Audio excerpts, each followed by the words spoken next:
Hello my dear student. तो आज की क्लास में हम क्लास 10th के फिजिक्स का पहला चैप्टर पढ़ने वाले हैं, दैट इज इलेक्ट्रिसिटी।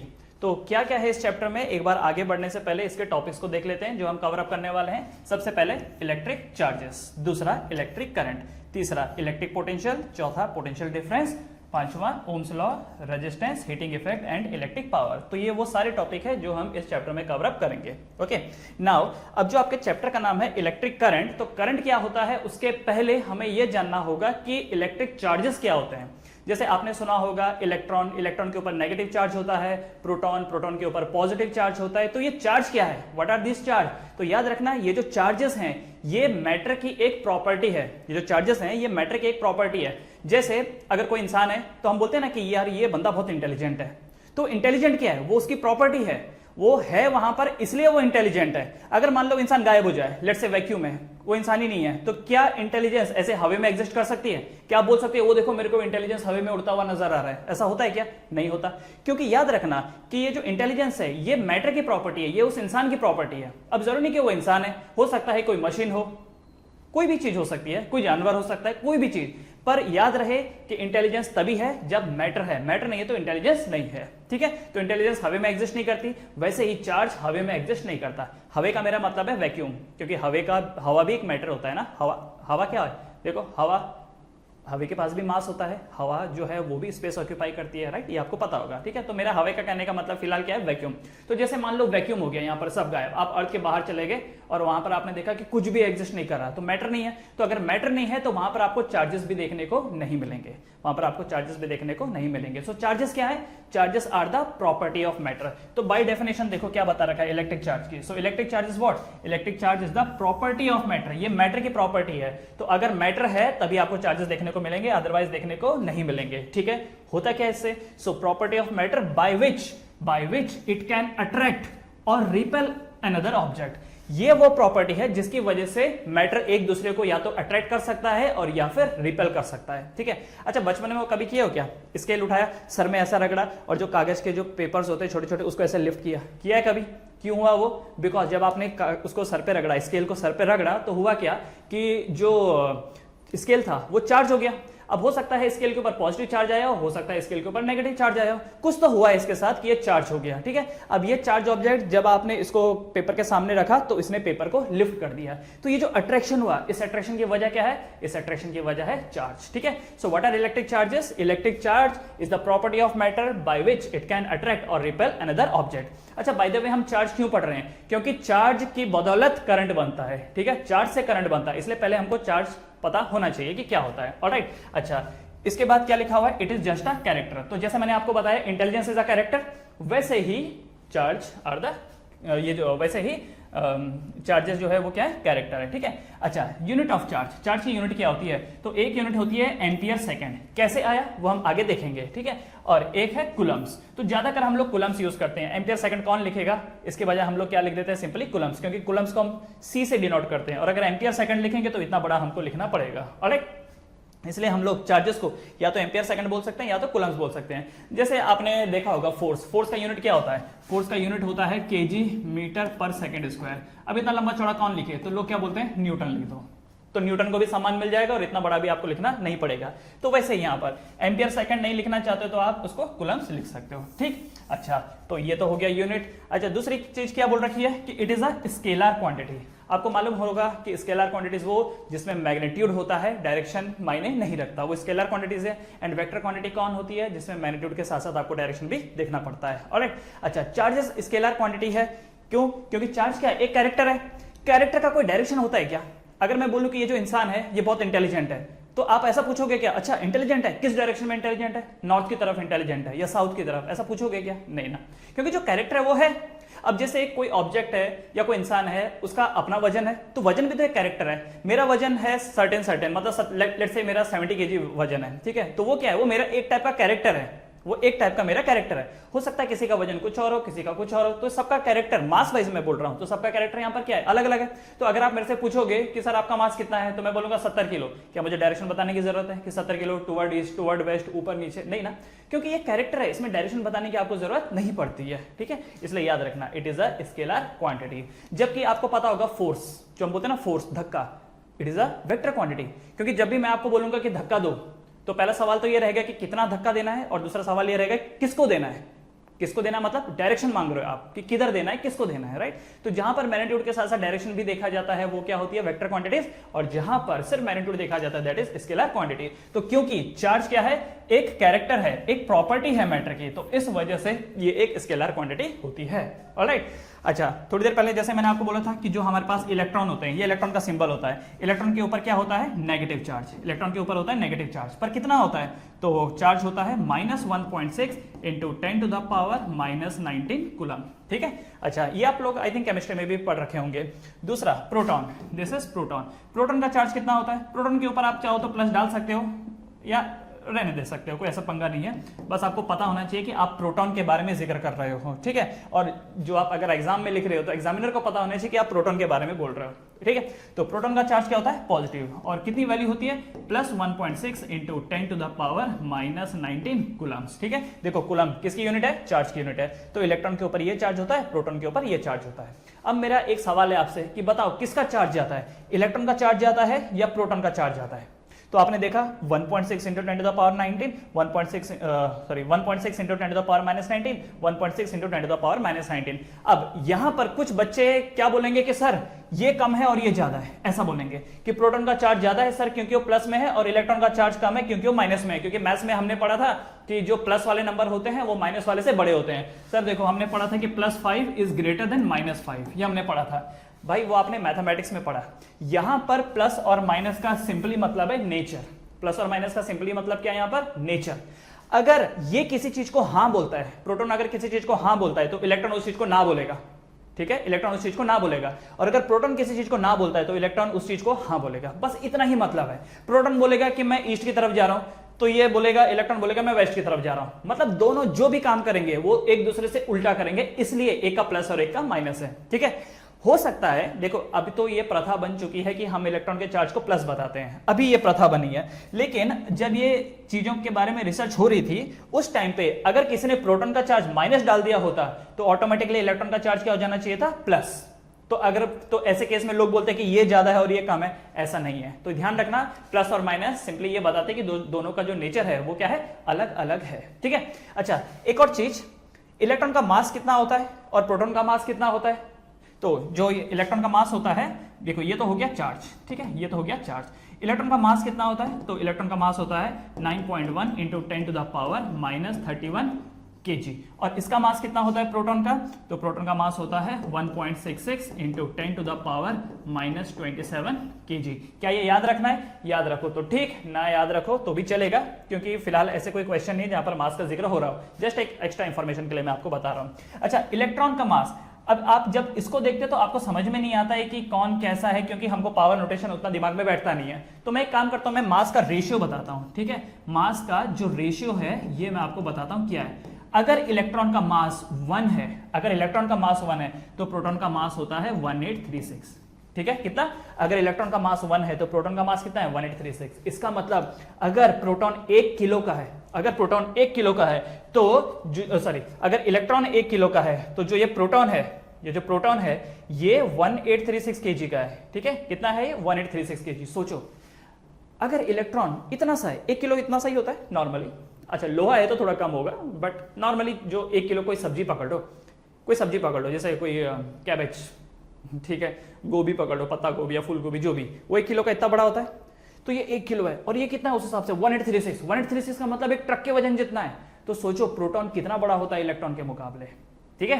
तो ये उनके मास का रेशियो है, ऑलराइट। अच्छा, तो चार्जेस के बारे में हमने बात कर ली। तो चार्जेस कहां पाया जाता है, याद रखना, एक इलेक्ट्रॉन के ऊपर पाया जाता है और एक प्रोटॉन, ठीक है। मतलब इलेक्ट्रॉन अपने आप में एक चार्ज है, ठीक है, इलेक्ट्रॉन अपने आप में एक चार्ज है। और क्या इलेक्ट्रॉन एक मटेरियल पार्टिकल है, क्या इलेक्ट्रॉन एक मटेरियल पार्टिकल है, क्योंकि हमने क्या बोला था कि जो चार्जेस होते हैं वो मटेरियल के या मैटर का कैरेक्टर है। क्या इलेक्ट्रॉन एक मैटर है, यस, इलेक्ट्रॉन एक मैटर है। कैसे, electron has mass and electron occupy space, yes, electron occupy space, इसलिए इलेक्ट्रॉन के ऊपर नेगेटिव चार्ज हो सकता है, क्या है उसके ऊपर नेगेटिव चार्ज। प्रोटॉन का मास है, क्या प्रोटॉन एक मैटर है, क्या वो मैटेरियल पार्टिकल है, यस, तो इसलिए उसके ऊपर प्लस चार्ज है, ठीक है। तो इसलिए हम क्या बोलते हैं कि क्या है, प्रॉपर्टी ऑफ मैटर। अच्छा, उसके बाद क्या है प्रॉपर्टी ऑफ चार्जेस, चार्जेस की प्रॉपर्टीज क्या क्या है। तो सबसे पहली प्रॉपर्टी चार्जेस की कि like charges repel and opposite attract. Like charges जो होते हैं वो रिपेल करते हैं और ऑपोजिट अट्रैक्ट करते हैं। जैसे कि अगर दो प्लस हैं, आमने सामने दो प्लस का ला दो तो ये रिपेल करेंगे, ये इधर जाएगा और ये इधर जाएगा, ठीक है। दो माइनस को सामने ला दो, माइनस एक माइनस इधर जाएगा और एक माइनस इधर जाएगा। क्यों जाएगा, ये दोनों एक दूसरे को क्या कर रहे हैं, रिपेल। ऑपोजिट, जो ऑपोजिट चार्जेस होते हैं वो अट्रैक्ट करते हैं और जो सेम चार्जेस होते हैं वो क्या करते हैं, रिपेल करते हैं, ठीक है। Like charges repel and opposite attract. अब कई बार किसी के माइंड में क्यूरियोसिटी आ जाती है कि सर ऐसा क्यों, दो प्लस या दो माइनस रिपेल क्यों करते हैं और ऑपोजिट अट्रैक्ट क्यों करते हैं। तो भाई देखो, किसी ने अगर पूछ लिया, अभी तो नहीं पूछेंगे आपको, पर मान लो किसी ने पूछ लिया तो आप क्या बोलोगे, एनर्जी। सारा खेल है एनर्जी का। जब दो प्लस आमने सामने आ जाते हैं तो सिस्टम की एनर्जी बढ़ जाती है, सिस्टम की एनर्जी बढ़ जाती है। और जब सिस्टम की एनर्जी बढ़ जाती है तो जो सिस्टम होता है वो अनस्टेबल हो जाता है, वो जो सिस्टम होता है वो अनस्टेबल हो जाता है, ठीक है। याद रखना हमेशा, जब भी किसी सिस्टम की एनर्जी बढ़ेगी, किसी की भी, जब भी किसी सिस्टम की एनर्जी बढ़ेगी तो वो अनस्टेबल हो जाता है। वो क्या हो जाता है, अनस्टेबल हो जाता है, ठीक है। और जब भी एनर्जी कम होती है तो वो क्या होता है, स्टेबल हो जाता है, ठीक है। मैं यहां पे लिख देता हूं, more energy, more energy, more energy जो है, जब भी किसी के पास मोर एनर्जी होती है तो वो कैसा हो जाता है, वो अनस्टेबल हो जाता है। कैसा हो जाता है, अनस्टेबल हो जाता है। आपने कभी देखा होगा, एक पानी का बर्तन ले लो, उसके ऊपर ढक्कन लगा दो, ठीक है, और उसको छोड़ दो ऐसे ही, आप देखोगे एकदम सिंपल शांत स्वभाव वाला होगा। अब नीचे से गैस ऑन कर दो और थोड़ी देर के लिए ऐसे रहने दो। अब आप देखोगे ऊपर का जो लीड करने लगेगा। क्यों कर रहा है वो, क्योंकि अब उसके पास क्या आ गई है, एनर्जी। कहां से आई है, आपने नीचे से गैस ऑन किया, इसकी वजह से उसके अंदर एनर्जी आ गई है। तो एनर्जी आ गई, इसका मतलब अब वो कैसा हो जाएगा, अनस्टेबल हो जाएगा। मोर एनर्जी मतलब अनस्टेबिलिटी, मोर एनर्जी का मतलब अनस्टेबिलिटी। तो जब भी दो प्लस चार्ज सामने आते हैं तो सिस्टम की एनर्जी बढ़ जाती है, सिस्टम की एनर्जी बढ़ जाती है, ठीक है। तो इसीलिए वो क्या हो जाता है, अनस्टेबल हो जाता है। और लेस एनर्जी, इसके अलावा अगर लेस एनर्जी है तो इसका मतलब वो सिस्टम कैसा हो जाता है, स्टेबल। वो सिस्टम कैसा हो जाता है, स्टेबल। अभी आप एक चीज देखो, छोटे बच्चों को देखो, छोटे बच्चे, उनको देखो, वो शांति से एक जगह पर बैठ नहीं सकते। अगर आप उनको बोलोगे कि बेटा बैठ यहां पर, 2 मिनट बैठेगा और तीसरे मिनट फिर वो इधर से उधर, उधर से इधर, पूरे रूम में तबाही मचा देगा। क्यों, क्योंकि उस बच्चे के अंदर क्या है, एनर्जी है। क्योंकि एनर्जी है उसके अंदर तो अनस्टेबल है, बैठ नहीं सकता जगह पर, इधर उधर इधर उधर नाच रहा है। और वही अगर कोई बूढ़ा इंसान है, 80, 85, 90 का हो गया है, तो आप देखेंगे कि वो जनरली पूरा दिन भर एक ही बिस्तर में गुजार देंगे, क्योंकि उनके पास एनर्जी कम है। तो इसलिए स्टेबल है, जहां बोला है बस वहीं पर ही वो रुके हुए हैं, ठीक है। तो याद रखना, मोर एनर्जी मतलब लेस स्टेबिलिटी। एंड ये दुनिया में जितनी भी चीजें हैं, ये सब के सब स्टेबिलिटी चाहते हैं। क्या चाहते हैं, सबके सब स्टेबिलिटी चाहते हैं। और वो स्टेबिलिटी कैसे आएगी, जब एनर्जी कम होगी। इसीलिए आप देखेंगे कि ज्यादातर जो सब्सटेंसेज हैं वो एनर्जी लूज करना पसंद करते हैं। ज्यादातर जो सब्सटेंसेज है वो एनर्जी को लूज करना पसंद करते हैं, ताकि वो स्टेबल हो जाए, ताकि वो स्टेबल हो जाए। एनर्जी गेन करना कोई पसंद नहीं करता, सब लोग क्या पसंद करते हैं, लूज करना। तो इसीलिए अगर दो प्लस सामने आ जाते हैं तो देखो, प्लस इंटू प्लस का रिजल्ट क्या होता है, प्लस होता है, तो एनर्जी बढ़ गई। माइनस इंटू माइनस क्या होता है, ये भी प्लस होता है, तो एनर्जी बढ़ गई। लेकिन अगर प्लस इंटू माइनस है तो बताओ जरा, प्लस इंटू माइनस क्या होता है, माइनस होता है, तो एनर्जी घट गई। वही माइनस इंटू प्लस होगा तो क्या हो जाएगा, तो एनर्जी क्या हो जाएगी, नेगेटिव हो जाएगी। तो सिस्टम की एनर्जी घट गई। तो नेगेटिव मतलब सिस्टम की एनर्जी घट गई, स्टेबल हो गया, ठीक है। What is this, this is stable, और ये भी स्टेबल है, और ये क्या है, अनस्टेबल, ये है अनस्टेबल। क्लियर, अगर समझ में आए तो ठीक है, नहीं समझ में आए तो कोई टेंशन नहीं है। तो याद रखना हमेशा कि लाइक चार्जेस रिपेल करते हैं। क्यों, क्योंकि लाइक चार्जेस अगर आमने सामने आएंगे तो सिस्टम की एनर्जी बढ़ेगी, सिस्टम की एनर्जी बढ़ेगी तो अनस्टेबल हो जाएगा। और इस दुनिया में कोई सिस्टम नहीं चाहता कि वो खुद को अनस्टेबल करे, इसलिए ये क्या करते हैं, एनर्जी को रिड्यूस करने की कोशिश करते हैं। और वो तभी हो सकता है जब दो प्लस दूर चले जाएं या दो माइनस दूर चले जाएं। बट अगर एक प्लस और एक माइनस है तो एनर्जी घट जाती है, इसलिए क्या बोलते हैं, हाँ चलेगा चलेगा, अच्छी डील है, ठीक है। ओके, दूसरा, charges are associated with mass. ये दूसरी property, charges are associated with mass. और जैसे कि मैं आपको बता चुका हूं कि चार्जेस क्या है, कैरेक्टर है, एक प्रॉपर्टी है। प्रॉपर्टी तभी एग्जिस्ट करेगी ना जब मैटर होगा, और जो भी मैटर है, मैटर के पास तो मास होता ही है। इसीलिए चार्जेस हमेशा मास के साथ एसोसिएटेड होते हैं। आप ऐसा नहीं बोल सकते कि मैंने किसी ऑब्जेक्ट को, जैसे मान लो ये पेन है, अभी न्यूट्रल था, मान लो मैंने इसके अंदर चार्ज भर दिए, तो चार्ज भरने से होगा क्या, मैं कहीं से हवा से उठा करके चार्ज इसमें डाल दूंगा क्या, नॉट हवा, सॉरी वैक्यूम, मैं कहीं वैक्यूम से उठा के इसमें चार्ज डाल दूंगा क्या, जी नहीं। चार्जेस के लिए मुझे इसके अंदर कुछ भरना पड़ेगा। क्या भर सकता हूं मैं, आइदर मैं इसके अंदर इलेक्ट्रॉन भर सकता हूं और आइदर मैं इसके अंदर प्रोटॉन भर सकता हूं, ठीक है, आइदर इलेक्ट्रॉन और आइदर प्रोटॉन। ज्यादातर तो मैं इलेक्ट्रॉन ही भर सकता हूं। क्यों, क्योंकि प्रोटॉन होते हैं न्यूक्लियस के अंदर, और न्यूक्लियस के अंदर से प्रोटॉन निकाल करके किसी और को देना भाई आसान बात नहीं होती है, न्यूक्लियर रिएक्शन हो जाता है, बड़े बड़े धमाके हो जाते हैं। तो इसलिए ज्यादातर आप जो देखेंगे कि किसी भी ऑब्जेक्ट के अंदर अगर चार्जेस हैं तो या तो उसके अंदर इलेक्ट्रॉन भरे हुए होंगे या तो उसके अंदर से इलेक्ट्रॉन निकाल दिए होंगे। दो ही केसेस हो सकते हैं, या तो आप इलेक्ट्रॉन भर रहे हो या तो निकाल रहे हो। तो अगर इसके अंदर मैं बाहर से एक्स्ट्रा इलेक्ट्रॉन भरूंगा तो इसका नेगेटिव चार्ज हो जाएगा, और अगर इसमें से अगर ये न्यूट्रल बॉडी है, न्यूट्रल बॉडी में से मैं इलेक्ट्रॉन को निकाल दूंगा तो रिजल्ट क्या हो जाएगा? पॉजिटिव। रिजल्ट क्या हो जाएगा? पॉजिटिव। तो सारा का सारा खेल एक्चुअली किस चीज का है? इलेक्ट्रॉन का है। क्लियर? हाँ, तो जब भी किसी चीज के ऊपर चार्ज आता है, तो या तो किसी ने इलेक्ट्रॉन भरा होगा या तो इलेक्ट्रॉन निकाला होगा। भरा होगा इलेक्ट्रॉन तो इलेक्ट्रॉन तो अपने साथ मास भी लेके आता है ना, क्योंकि इलेक्ट्रॉन का मास भी होता है। तो अगर मैं किसी चीज के ऊपर नेगेटिव चार्ज भरता हूं तो इसका मतलब उसका वजन बढ़ जाएगा, और अगर मैं उसमें से इलेक्ट्रॉन निकाल दूंगा तो चार्ज क्या आ जाएगा? पॉजिटिव चार्ज, और इसका वजन क्या हो जाएगा? घट जाएगा। क्लियर? तो याद रखना, किसी चीज के ऊपर अगर नेगेटिव चार्ज आया है तो उसका वजन बढ़ जाता है, और अगर उस चीज के ऊपर पॉजिटिव चार्ज आए तो पक्का किसी ने इलेक्ट्रॉन निकाल दिया तो उसका वजन क्या हो जाएगा? घट जाएगा। ठीक है? So charges are associated with mass. तीसरा, law of conservation of charges. Law of conservation of charge. अब इसका क्या मतलब हुआ? ये जो वर्ड है ना कंजर्वेशन का मतलब होता है बचा के रखो, बचाओ। सुना होगा कंजर्व फॉरेस्ट, कंजर्व वाटर, ये वर्ड आपने सुने होंगे। तो कंजर्वेशन का मतलब क्या होता है? बचाना, फिक्स कर देना कि भाई अब इससे कम ना हो, इससे ज्यादा ना हो। ठीक है? कंजर्वेशन का मतलब होता है बेसिकली कांस्टेंट। तो ये कहना चाहता है law of conservation of charge. इसका मतलब चार्जेस ना तो क्रिएट किए जा सकते हैं और ना ही डिस्ट्रॉय किए जा सकते हैं। याद रखना क्या बोल रहा हूं मैं? चार्जेस ना तो क्रिएट किए जा सकते हैं और ना ही डिस्ट्रॉय कर सकते हैं। भगवान ने जितने चार्जेस बना के इस धरती पे दे दिए बस। अब ना तो उससे ज्यादा आप चार्ज क्रिएट कर सकते हो, ना उससे कम आप चार्ज क्रिएट कर सकते हो। Clear everyone? ओके। तो अब आपके मन में सवाल आएगा, सर मैं तो कर सकता हूं। मैंने कहा कैसे? सर ये लो स्केल को सर में रगड़ो। देखो सर, पहले ये न्यूट्रल था, अब देखो मैंने सर में रगड़ा, देखो सर इसके ऊपर चार्ज आ गया। तो किया ना मैंने चार्ज क्रिएट? भाई आपने चार्ज क्रिएट नहीं किया। हुआ क्या? एक एग्जाम्पल के लिए, इसके पास 100 एटम थे, मान लेते हैं एग्जाम्पल, जस्ट मैं आपको बता रहा हूं। इसके पास 100 एटम थे। अगर इसके पास 100 एटम है तो मान लेते हैं कि इसके ऊपर 100 इलेक्ट्रॉन थे। मान लो 100 एटम के 100 इलेक्ट्रॉन। ठीक है? एक काम करते हैं, इलेक्ट्रॉन के टर्म्स में बात करते हैं। मान लेते हैं पहले इसके अंदर 100 इलेक्ट्रॉन थे, ठीक, और मेरे बाल पे भी 100 इलेक्ट्रॉन थे। इसके पास 100, मेरे बाल के पर 100। अब हुआ क्या कि जब मैंने इसको ऐसे रगड़ा तो रगड़ने की वजह से क्या हुआ? फ्रिक्शन क्रिएट हुआ। फ्रिक्शन क्रिएट होने की वजह से इसके कुछ इलेक्ट्रॉन आकर के मेरे बालों में चिपक गए। तो जो पहले इसके पास 100 इलेक्ट्रॉन थे, अब इलेक्ट्रॉन की कमी हो गई क्योंकि इसके कुछ इलेक्ट्रॉन मेरे पास आ गए। अब क्योंकि इलेक्ट्रॉन की कमी हो गई तो इसके ऊपर चार्ज क्या आ जाएगा? पॉजिटिव। और मेरे बालों के ऊपर क्या चार्ज आ जाएगा? नेगेटिव, क्योंकि इसके इलेक्ट्रॉन मेरे पास आ गए। ठीक है? इसके इलेक्ट्रॉन मेरे पास आ गए तो इसका चार्ज क्या हो गया? पॉजिटिव। अब मुझे बताओ, क्या इलेक्ट्रॉन की ओवरऑल क्या कोई कमी हुई है? नहीं। अगर मान लेते हैं इसके 10 इलेक्ट्रॉन मेरे पास आ गए हैं तो इसके पास पहले 100 थे, मेरे पास 100 इलेक्ट्रॉन थे, दोनों के पास 100 थे। अब इसके 10 इलेक्ट्रॉन अगर मेरे पास आ गए तो इसके पास 90 हो गए और मेरे पास कितने हो गए? 110। तो पहले जो टोटल था 100 प्लस 100 200 थे, और अब कितना हो गया? 90 प्लस 110, 100 प्लस 100 200, और अभी कितना?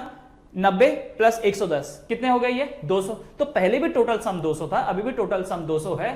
तो आपने क्रिएट थोड़ी किया, आपने तो सिर्फ डिसबैलेंस किया, यहां के उठाकर मेरे बालों में डाल दिया, बस दैट्स ऑल। तो याद रखना, हम जब भी किसी चीज को चार्ज करते हैं तो बेसिकली हम करते क्या है? या तो इसके इलेक्ट्रॉन को उठा के कहीं और डाल दिया या फिर उधर के इलेक्ट्रॉन को उठा करके यहां डाल दिया, दैट्स ऑल। इससे ज्यादा हम कुछ नहीं करते। तो याद रखना, law of conservation of charge क्या बोलता है? भगवान ने जितने चार्जेस बना दिए उससे ज्यादा आप क्रिएट नहीं कर सकते हो, ना ही डिस्ट्रॉय कर सकते हो। ज्यादा मैनिपुलेशन कर सकते हो, यहां का वहां डाल दिया और वहां का यहां डाल दिया। ठीक है? सो law of conservation of charges. वैसे आपने ये भी सुना होगा ना, law of conservation of mass. Law of conservation of मास, जहां पर ये स्टेटमेंट आए ना, लॉ ऑफ कंजर्वेशन, चुपचाप एक चीज लिख दो कि this can not be destroyed, can not be created, can not be destroyed, बस इतना ही। So law of conservation of charge मतलब charges can not be created, can not be destroyed. Law of conservation of mass मतलब mass can not be created, can not be destroyed. ठीक है? उसके बाद last, charges are quantized. Charges are quantized. ये जो quantized होता है ना, ये वर्ड क्वांटाइज्ड का मतलब होता है क्वांटा। क्वांटा का मतलब पैकेट, क्वांटा का मतलब होता है पैकेट। जब आप मार्केट से कभी भी पैकेट खरीदते हो, लेट्स से आपने बिस्किट का पैकेट खरीदा, या तो आप एक पैकेट खरीदोगे, या तो 2 पैकेट, या तो 3 पैकेट, या तो 4 पैकेट। ऐसा कभी होता है क्या कि दुकान वाले को बोलो कि भैया मुझे ना 4 पार्ले जी के बिस्किट चाहिए, दुकान वाला बोलेगा नहीं मैं तो एक ही पैकेट दूंगा। अब एक पैकेट के अंदर जो भी हो वो अलग बात है, पर दूंगा तो मैं एक ही पैकेट, फाड़ फूड़ के मैं नहीं दूंगा। ठीक है? तो जो भी चीजें आप मार्केट से खरीदते हो वो किस फॉर्म में होता है? पैकेट के फॉर्म में होता है। नॉट जो भी, कई सारी चीजें तो ओपन भी बिकती हैं, जैसे चावल, ठीक है, थोड़ा कम थोड़ा ज्यादा वो होता है, मैं उसकी बात नहीं कर रहा हूं। मैं यहां पर ये बोल रहा हूं कि जैसे पार्ले जी हो गया, जैसे दूध की थैली हो गई, कोई फाड़ फूड़ के नहीं देता आपको। ठीक है? देता है तो किस फॉर्म में देता है? पैकेट के फॉर्म में। तो ये क्या बोल रहा है? Charges are quantized, charges are quantised. ठीक है? अब इसको समझो, ये या तो वीडियो पॉज करके आप इसको लिख लेना, नहीं तो चलो मैं एक काम करता हूँ नेक्स्ट इसमें, हाँ इसमें देखो चार्जेस आर क्वांटाइज्ड। अब ये एक ऑब्जेक्ट था मेरे पास, ये एक ऑब्जेक्ट था, मान लेते हैं कि ये एक मेटल की शीट है, मान लेते हैं मेटल की शीट है, मुझे इसको नेगेटिव चार्ज करना था, मुझे इसको नेगेटिव चार्ज करना था। तो नेगेटिव चार्ज मैं कैसे करूंगा? अब चार्ज तो कोई ऐसी चीज नहीं है ना कि मैंने ऐसे ऐसे किया ले हो गया नेगेटिव चार्ज, ऐसा तो होगा नहीं। इसको नेगेटिव चार्ज करने के लिए मुझे क्या करना पड़ेगा? इसको इलेक्ट्रॉन देना होगा, इसको इलेक्ट्रॉन देना होगा। अब जब मैं इलेक्ट्रॉन दूंगा तो कितने इलेक्ट्रॉन दूंगा? या तो मैं एक इलेक्ट्रॉन दूंगा, ठीक है, या तो मैं 2 इलेक्ट्रॉन दूंगा, या तो मैं 3 इलेक्ट्रॉन, या तो 4, या तो 5, या तो 6, ऐसे दूंगा ना। दूंगा तो 1 इलेक्ट्रॉन, 2 इलेक्ट्रॉन, 3 इलेक्ट्रॉन, 4 इलेक्ट्रॉन, 5 ऐसे दूंगा। तो जो भी दूंगा वो कैसा होगा? वो इंटीग्रल मल्टीपल होगा, वो इंटीग्रल मल्टीपल होगा। ऐसा हो सकता है क्या कि मैंने इसके अंदर 1.5 इलेक्ट्रॉन डाल दिए? 1.5 मतलब क्या? 1 इलेक्ट्रॉन डाला और बाकी इलेक्ट्रॉन आधा काट के डाला, ऐसा हो सकता है क्या? नहीं हो सकता, ठीक है। इसलिए याद रखना कि इसके ऊपर जो टोटल चार्ज होगा, इसके ऊपर जो टोटल चार्ज होगा, either one multiple of charge of electron होगा, either 2 multiple of charge of electron होगा, either 3 multiple of charge electron, either 4 multiple of charge of electron and so on. इसलिए मैं बोल सकता हूं कि जो टोटल चार्ज होगा, ये जो चार्ज है total charge is equal to n multiple, क्योंकि n कुछ भी हो सकता है 1 हो सकता है 2 हो सकता है 3 हो सकता है 4, कुछ भी हो सकता है। Q is equal to n times charge of electron. तो ये रिलेशन याद रखना कि टोटल चार्ज हमेशा इलेक्ट्रॉन के चार्ज का इंटीग्रल मल्टीपल होगा, टोटल चार्ज इलेक्ट्रॉन के चार्ज का इंटीग्रल मल्टीपल होगा। दैट मीन्स अगर मैं किसी चीज के ऊपर 1 इलेक्ट्रॉन भरता हूं, मान लो अगर मैं 1 इलेक्ट्रॉन भरता हूं तो टोटल चार्ज कितना हो जाएगा? 1 इलेक्ट्रॉन इंटू हर एक इलेक्ट्रॉन का चार्ज कितना होता है? 1.6 into 10 to the power minus 19। तो सॉल्व करने के बाद ये कितना आया? 1.6 into 10 to the power minus 19, ठीक है। अगर मैं 2 इलेक्ट्रॉन भरूंगा तो कितना होगा? 2 इंटू ये तो उतना ही रहेगा 1.6 into 10 to the power minus 19। तो सॉल्व करने के बाद ये कितना आ जाएगा? 3.2 into 10 to the power minus 19, ठीक है। मान लो अगर मैं 3 इलेक्ट्रॉन भर रहा हूं तो 3 into 1.6 into 10 to the power minus 19, और ये कितना हो जाता है? 4.8 into 10 to the power minus 19 and so on. तो मैं जो भी चेंज करूंगा वो तो मैं इसको चेंज कर रहा हूं, राइट, वो मैं इसको चेंज कर रहा हूं, बाकी ये वाली सारी चीजें सेम है। तो इसीलिए जो भी टोटल चार्ज होगा वो integral multiple of 1.6 into 10 to the power minus 19, 1.6 into 10 to the power minus 19 रहेगा, ठीक है। अब अगर एक स्टूडेंट आया या आपका कोई फ्रेंड आया, उसने बोला कि तेरे को पता है क्या, मैंने एक चीज देखी। मैं क्या देखा? मैंने देखा कि एक ऑब्जेक्ट के ऊपर चार्ज था 2 into 10 to the power minus 19 coulomb, ठीक है। एक ऑब्जेक्ट के ऊपर चार्ज था 2 into 10 to the power minus 19 coulomb. हमने बोला भाई थोड़ी बहुत फिजिक्स हमने भी पढ़ी है, या केमिस्ट्री भी बोल सकते हो क्योंकि दोनों के अंदर आता है। थोड़ी बहुत फिजिक्स केमिस्ट्री मैंने भी पढ़ी है और मैंने ये पढ़ा है, अगर एक इलेक्ट्रॉन ट्रांसफर हुआ तो 1.6 into 10 to the power minus 19 का चार्ज आया, और अगर 2 ट्रांसफर हुआ तो 3.2 into 10 to the power minus 19 आया। तेरा जो वैल्यू है वो इन दोनों के बीच का वैल्यू है, 1.6 से बड़ा है और 3.2 से छोटा है। तो 1.6 एंड 3.2 इसके बीच का नंबर कैसा आ गया भाई तेरा? कैसे आ सकता है? या तो ट्रांसफर करने वाले ने 1 किया होगा या तो 2 किया होगा, किसी ने 1.5 किया है क्या? क्योंकि ये आंसर तभी आएगा जब किसी ने 1 के साथ साथ कुछ आधा अधूरा इलेक्ट्रॉन काट छांट करके डाल दिया। इसका मतलब या तो उससे कुछ गलती हुई है कैलकुलेशन करने में, या तो वो झूठ बोल रहा है, क्योंकि 1.6 into 10 to the power minus 19 के बाद सीधा वैल्यू क्या आएगा? 3.2 into 10 to the power minus 19। अगला वैल्यू क्या आएगा? 4.8 into 10 to the power minus 19। समझ में आया? And so on. अच्छा, क्या मैं इस फॉर्मूले को ऐसा बोल सकता हूं, अगर मुझे n कैलकुलेट करना है तो Q टोटल अपॉन इलेक्ट्रॉन का चार्ज, क्या मैं ऐसा बोल सकता हूं? इसी फॉर्मूले को सेम मैं ऐसे लिख सकता हूं। अब कभी भी कोई आपका दोस्त या कोई भी आकर के बोले कि मैंने इस ऑब्जेक्ट के ऊपर टोटल चार्ज इतना देखा, तो तुमको उसके बताए हुए चार्ज को यहां लिख लेना है, इलेक्ट्रॉन के चार्ज को यहां लिख लेना है और उन दोनों को सॉल्व करना है। अगर n एक इंटीजर निकल के आता है, इंटीजर, या आपके लिए मैं थोड़ा और बेटर बोल देता हूं, नेचुरल नंबर मान लेते हैं, कोई नेचुरल नंबर, अगर कोई नेचुरल नंबर निकल के आता है, नेचुरल नंबर जानते हो ना, 1 2 3 4 5 6 7 8 एंड सो ऑन। तो अगर n की वैल्यू कोई इंटीजर है, या यूं बोलूं ज्यादा परफेक्ट कि कोई नेचुरल नंबर है, तो मतलब बंदा सही बोल रहा है। और अगर n फ्रैक्शन में आया, अगर n फ्रैक्शन में आया, इसका मतलब या तो उससे गलती हुई है या तो झूठ बोल रहा है, ठीक है। ऑलराइट, ये वाले फॉर्मूले इंपॉर्टेंट है, इसको हम लोग आगे क्वेश्चंस में यूज करेंगे। ये एक ही फॉर्मूला है, या तो ये याद रख लो या तो ये याद रख लो, ठीक है। चलो, आई थिंक ये सारे पॉइंट्स आपको समझ में आ गए होंगे। जल्दी से इसको वीडियो को पॉज करके इसको लिख लीजिए, ठीक है। बढ़ते हैं आगे। अगर इसे लिखना है इसे भी लिख लीजिए, जल्दी लिख लीजिए। चलो बढ़ते हैं आगे, नेक्स्ट। ऑलराइट, अब आते हैं इलेक्ट्रिक करंट पे। अब आते हैं इलेक्ट्रिक करंट पे, ठीक है। ये जो वर्ड है ना करंट, ये कुछ नया नहीं है, पहले भी आपने सुना होगा, जैसे वाटर करंट, एयर करंट, सुना है ना। ये करंट मतलब क्या होता है? ये जो फ्लो हो रहा होता है इसी को तो हम बोलते हैं। जब हम बोलते हैं वाटर करंट, इसका मतलब वाटर फ्लो हो रहा है। जब हम बोलते हैं एयर करंट, इसका मतलब एयर फ्लो हो रही है। तो उसी तरीके से जब हम बोलते हैं इलेक्ट्रिक करंट, तो इसका मतलब फ्लो होने वाली चीज कौन सी है? वो है इलेक्ट्रिक चार्ज, ठीक है, इलेक्ट्रिक चार्ज। तो जब इलेक्ट्रिक चार्जेस फ्लो कर रहे होते हैं, जब इलेक्ट्रिक चार्जेस फ्लो कर रहे होते हैं, तो हम क्या बोलते हैं कि क्या हो रहा है? इलेक्ट्रिक करंट बन रहा है। जब पानी फ्लो होगा, वाटर फ्लो होगा तो वाटर करंट, एयर फ्लो होगी तो एयर करंट। तो जब इलेक्ट्रिक चार्जेस फ्लो होंगे तो क्या कहलाएगा? Electric current. There is nothing special about that, ठीक है, जनरल वर्ड है करंट, क्योंकि इलेक्ट्रिक चार्जेस फ्लो कर रहे हैं, सो इलेक्ट्रिक करंट, ठीक, ओके। अब जैसे कि कोई नदी बह रही होती है तो आप बोलते हो कि वाटर करंट है। फिर दूसरा सवाल यहां पर ये आता है कि अच्छा, ये जो नदी में जो फ्लो है वो कैसा है? फ्लो बहुत तेज है या फ्लो बहुत स्लो है, कैसा है? यही बोलते हो। तो आप क्या बोलते हो? अगर पानी बहुत तेजी से बह रहा है, बहुत ज्यादा पानी बह रहा है पर यूनिट टाइम, तो समझ लीजिए कि नदी का फ्लो बहुत तेज है, उसमें तैरना खतरनाक हो सकता है। पर अगर पानी स्लो स्लो स्लो बह रहा है, कम पानी बह रहा है, स्लो स्लो बह रहा है, तो आप क्या बोलते हो कि यार ठीक है, वाटर करंट कम है तो आराम से उसको क्रॉस किया जा सकता है, यही बोलते हो। यही सेम कॉन्सेप्ट यहां पर इस्तेमाल होता है। तो इलेक्ट्रिक करंट को कैसे डिफाइन करते हैं हम लोग? An electric current is defined as the amount of charge flowing, the amount of charge flowing through any cross section of a conductor in unit time, through any cross section of a conductor। अच्छा, cross section मतलब क्या होती है? ये wire ले लो, wire को बीच में ऐसे काट दो खचाक, तो कट करने के बाद जो ये सामने वाला जो ऐसा मुकड़ा है, जैसे मान लो तुमने यहां से काटा, तो सामने का जो ये मुकड़ा दिखता है ना, इसको बोलते हैं हम लोग क्रॉस सेक्शन। तो जैसे ये आपकी वायर है, सिलिंड्रिकल फॉर्म में, ठीक, और इसके अंदर करंट जा रहा है ऐसे, this is the way current जा रहा है, तो ये कहलाएगा इसका क्रॉस सेक्शन, ठीक है, ये कहलाएगा इसका क्रॉस सेक्शन।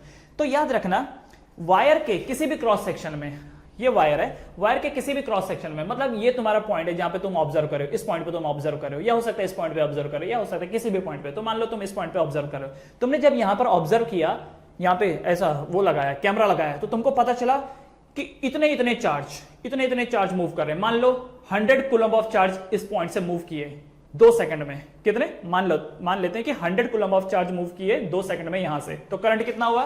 तो करंट का डेफिनेशन क्या बता रखा है? जरा देखो, करंट का डेफिनेशन क्या बता रखा है? Current is defined as the amount of charge. Current को हम लोग आई से शो करते हैं, ठीक है, करंट का जो सिंबल होता है वो आई होता है। तो करंट के लिए क्या बता रखा है? Current is defined as the amount of charge, amount of charge, charge को हम किससे शो करते हैं? क्यू से शो करते हैं, flowing through any cross section of a conductor in a unit time, so Q upon T, ठीक है। So this is the formula for the current, I is equals to Q upon T, I is equal to Q upon T, ठीक है। Q का मतलब क्या होता है? Charge, और T का मतलब होता है टाइम। तो आपने देखा कि इस पर्टिकुलर क्रॉस सेक्शन से 100 कूलम्ब ऑफ चार्ज मूव किया, कितने टाइम में? 2 सेकंड्स में। आपने स्टॉप वॉच चालू करी थी, स्टॉप वॉच चालू की, तो आपने देखा 2 सेकंड के अंदर यहां पर 100 कूलम्ब ऑफ चार्ज मूव किया, तो करंट कितना हुआ?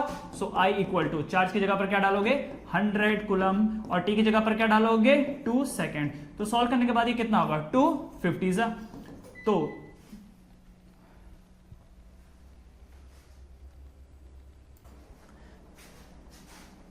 हाँ, तो करंट कितना हुआ? I equals to Q upon T, so I is equal to 100 coulomb divided by time कितना है? टाइम है 2 सेकेंड्स।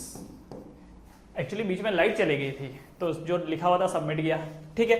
तो ये देखो, 2 से कैंसिल हुआ तो कितना आ जाएगा? 15 कूलम्ब पर सेकेंड। कितना हो गया? 15 coulomb per second. So I is equal to कितना आया? 50 एम्पियर। I कितना आ जाएगा? 15 ampere. Ampere is the unit of the current, ठीक है। सो जो करंट का डेफिनेशन क्या है? Electric current is defined as the amount of charge flowing through any cross section of a conductor in unit time. तो किसी भी unit time में जितना चार्ज फ्लो करता है, that is called as current, that is called as current, okay. अच्छा, उसके बाद एक और डेफिनेशन यहां पर देख लो कि इलेक्ट्रिक करंट क्या है? Electric current is the rate of flow of charge. Electric current is the rate of flow of charge. तो जब भी कोई बोलता है रेट ऑफ फ्लो, तो इसका मतलब इनडायरेक्टली है क्या? मतलब यही है, रेट। रेट मतलब क्या? डिवाइड में टाइम आ जाएगा, ठीक है। So rate of flow of charge, तो वही है I equal to Q upon T। Unit क्या है? कूलम्ब पर सेकंड। देखो, सॉल्व करते वक्त यही आया था, न्यूमरेटर कूलम्ब था और डिनोमिनेटर सेकंड था, तो कूलम्ब पर सेकंड। सो कूलम्ब पर सेकंड इज द यूनिट, और इसी को हम लोग क्या बोलते हैं? एम्पियर। एम्पियर को आप AMP भी लिख सकते हो या फिर सिंपली A भी लिख सकते हो, ठीक है। So this is the unit of current, ठीक। तो फिर से एक बात समझ लीजिए अच्छे से, चार्ज के फ्लो होने की वजह से करंट बनता है। सो चार्ज के फ्लो होने की वजह से करंट बनता है। So I is equal to Q upon T। जितना ज्यादा चार्ज फ्लो करेगा, जितना ज्यादा Q होगा उतना ही ज्यादा करंट होगा, और जितने कम टाइम में फ्लो करेगा उतना ही ज्यादा करंट होगा। So I equals to Q upon T। Q की यूनिट होती है कूलम, T की होती है सेकंड, तो कूलम पर सेकंड। ठीक है, तो coulomb per second is the unit of I। Okay, और इसी को हम लोग एम्पियर भी बोलते हैं। और चार्ज का यूनिट क्या होता है? चार्ज का यूनिट होता है coulomb. Alright, so this is what, this is electric current. ठीक है, समझ में आया? ओके, अब आगे बढ़ते हुए कुछ क्वेश्चंस है यहाँ पर, जैसे calculate the number of electrons constituting 1 coulomb of charge. आपसे पूछ रखा है कि बताइए कितने इलेक्ट्रॉन लगेंगे कि 1 कूलम ऑफ चार्ज बने। कितने इलेक्ट्रॉन लगेंगे कि 1 कूलम ऑफ चार्ज बने? मतलब कि सबसे पहले क्या क्या दिया हुआ है आपको? आपको पूछ रखा है कितने इलेक्ट्रॉन लगेंगे, तो मतलब n आपसे पूछा है। ठीक है, और क्या पूछ रखा है? 1 कूलम ऑफ चार्ज बनाना है। इसका मतलब टोटल चार्ज वो कितना चाहते हैं? 1 कूलम। और इलेक्ट्रॉन का चार्ज आपको पता ही होता है कि 1.6 into 10 to the power minus 19 coulomb. अब ये मत बोलना सर आपने माइनस नहीं लगाया। अरे माइनस का मतलब सिर्फ नेचर होता है, बस, उससे ज्यादा कुछ नहीं है। ठीक है, सवाल सॉल्व करते वक्त आप माइनस नहीं लगाएंगे, क्योंकि अगर माइनस लगाएंगे तो n का वैल्यू माइनस में आ जाएगा। तो नंबर पे नेगेटिव थोड़ी हो सकता है। हो सकता है यहाँ पर 1 इंसान हो, 2 इंसान हो, 3 इंसान हो, 10 इंसान हो। -10 इंसान हो सकते हैं क्या? नहीं। तो अगर मान लो कैलकुलेशन में माइनस आ भी गया तो भी उसको प्लस में ही आपको बताना है। ठीक है, ओके, तो अब यहां पर देखिए फॉर्मूला क्या लगेगा? तो इकलौता तो फॉर्मूला है आपके पास, Q इक्वल टू NE, ये फॉर्मूला है। या फिर इसी को ही चेंज करके हम ऐसा भी तो लिख सकते हैं, N equal to Q upon E, ये वाला फॉर्मूला है। तो बस इसमें वैल्यू डालिए। तो N हमको निकालना है, Q का वैल्यू कितना है? 1 है, 1 कूलम, डिवाइडेड बाय E का वैल्यू कितना है? 1.6 into 10 to the power minus 19 coulomb. अब हो गया क्या? C से C कैंसिल हो गया, कूलम से कूलम कैंसिल हो गया। इसका मतलब यूनिट खत्म। तो जो भी आएगा वो प्योर नंबर होंगे, वो प्योर नंबर होंगे, उसकी कोई यूनिट नहीं होगी। So n is equal to, मैं लिख सकता हूं ऐसे 1 upon 1.6 into 10 to the power minus 19, जब ऊपर जाएगा तो क्या हो जाएगा? 10 टू द पावर प्लस 19। ठीक है, ये याद रखना, कभी आपने पढ़ा होगा a to the power m को आप लिख सकते हो 1 upon a to the power minus m। याद है ना?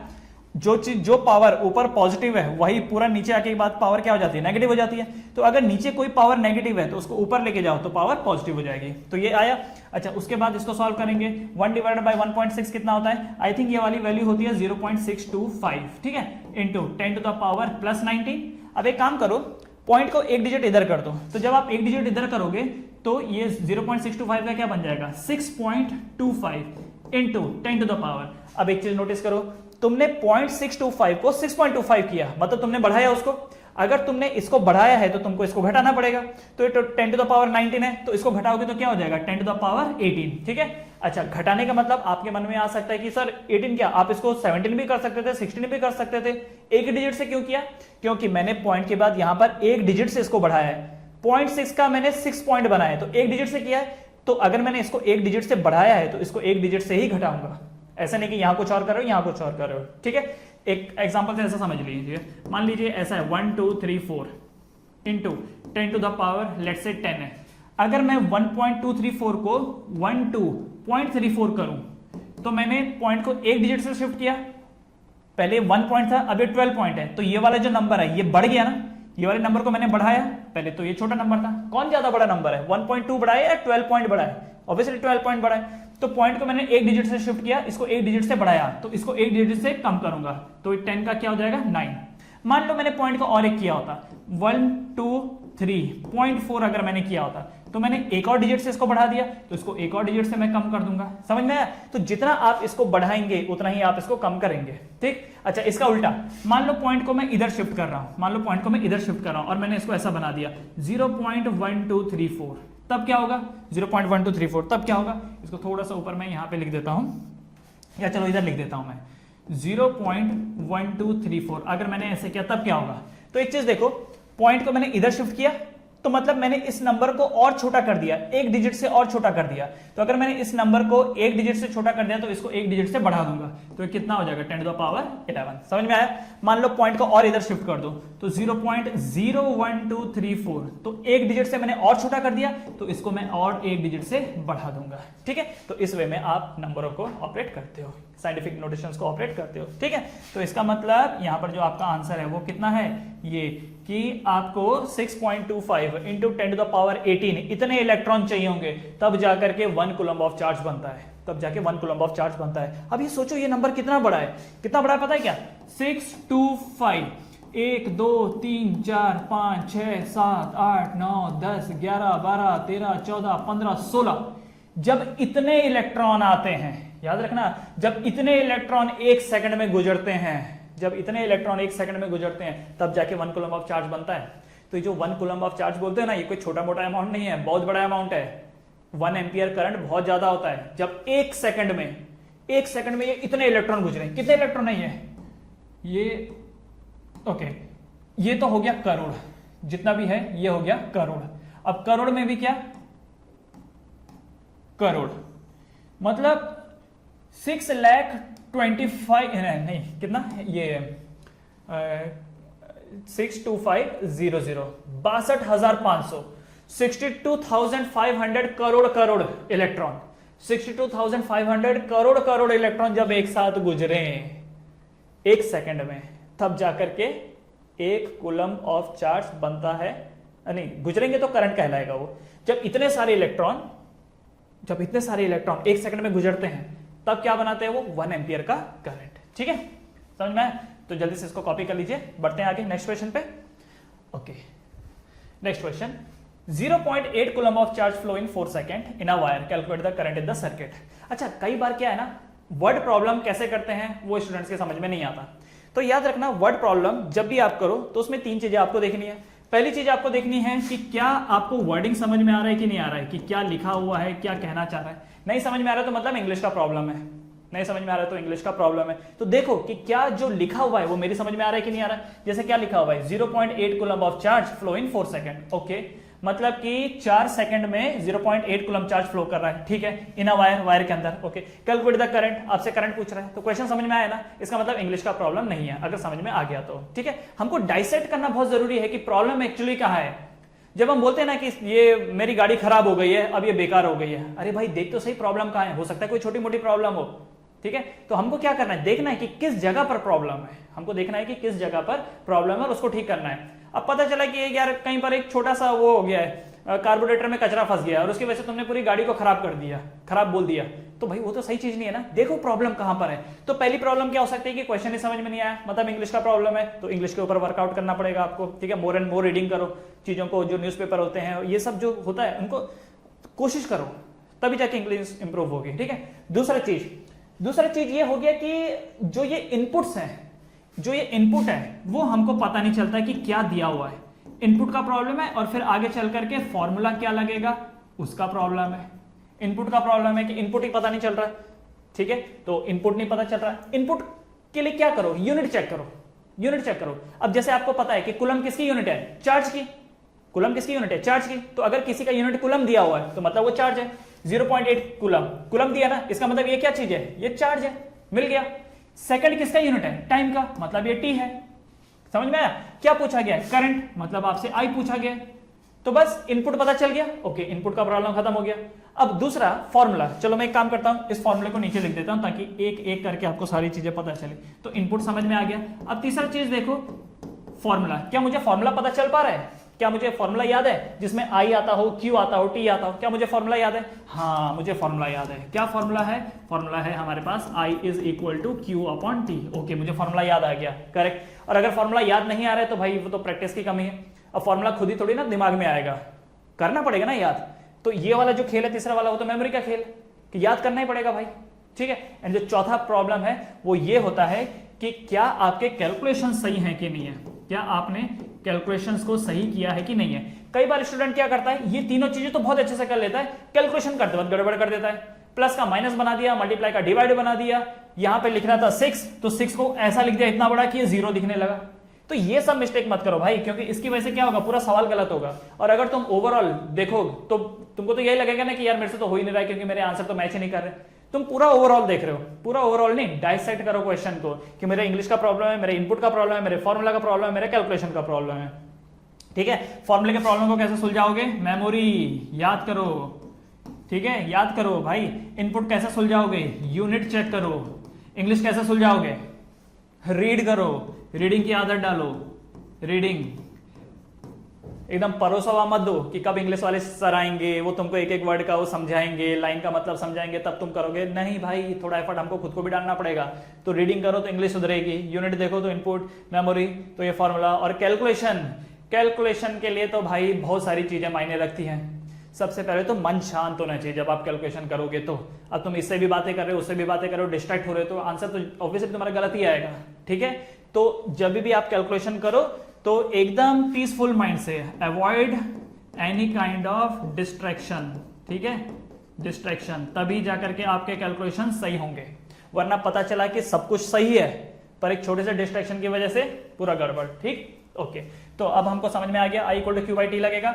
I पता लगाना है, Q आपको दिया हुआ है 0.8, टाइम दिया हुआ है 4 सेकेंड, तो 0.8 कूलम और ये क्या है सेकेंड। तो सॉल्व करने के बाद ये कितना आ जाएगा 4 2 8, 0.2। सो करंट कितना आया 0.2 कूलम पर सेकेंड। अच्छा, कूलम पर सेकेंड को ही क्या मैं 0.2 एम्पियर बोल सकता हूँ? क्या मैं इसी को 0.2 एम्पियर बोल सकता हूँ? Yes, so my current is 0.2 amperes. Okay, clear. चलो बढ़े आगे, इसको कॉपी कर लेना फटाफट। बढ़ते हैं आगे, नेक्स्ट नेक्स्ट नेक्स्ट नेक्स्ट। हाँ, अगला question, 6.25 into 10⁻19 electron are flowing. अच्छा, इतने इलेक्ट्रॉन फ्लो हो रहे हैं इन अ वायर इन 5 सेकेंड। ठीक है, समझ में आ गया। एक वायर है जिसमें इतने इलेक्ट्रॉन फ्लो कर रहे हैं 5 सेकेंड में, कैलकुलेट द करंट।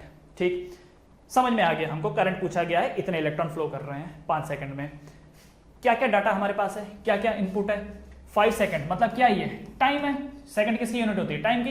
क्या पूछा गया है, करंट, मतलब आई आपसे पूछा गया है। ये क्या चीज है, what are this, 6.25 into 10⁻19 electron, मतलब क्या है ये, क्या ये इलेक्ट्रॉन का चार्ज है? जी नहीं, ये चार्ज थोड़ी है, इतने इलेक्ट्रॉन गुजर रहे हैं। तो ये जो चीज है ये क्या है, ये एन है।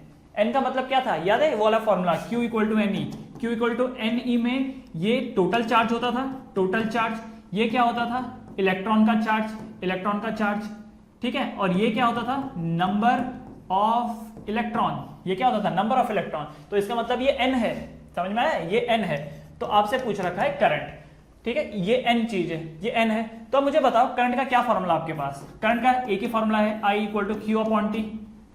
क्या मैं यहां पर Q का वैल्यू डाल सकता हूं, क्योंकि Q तो दिया नहीं है। तब मुझे एक चीज याद आया कि Q जो है वो तो NE के बराबर है। तो एक काम क्यों नहीं करता हूं मैं, I = Q हटा देता हूं, Q की जगह पर NE डाल देता हूं, NE/T। तो ये हो गया मेरे लिए फॉर्मूला। सो I मुझे कैलकुलेट करना है, N की वैल्यू दी हुई है 6.25 इंटू 10⁻19 इंटू इलेक्ट्रॉन कितना है, चार्ज कितना है 1.6 इंटू 10⁻19 डिवाइडेड बाय टाइम कितना दिया हुआ है 5 सेकेंड। अच्छा, यहां पर क्या यूनिट होगी, कूलम होगी।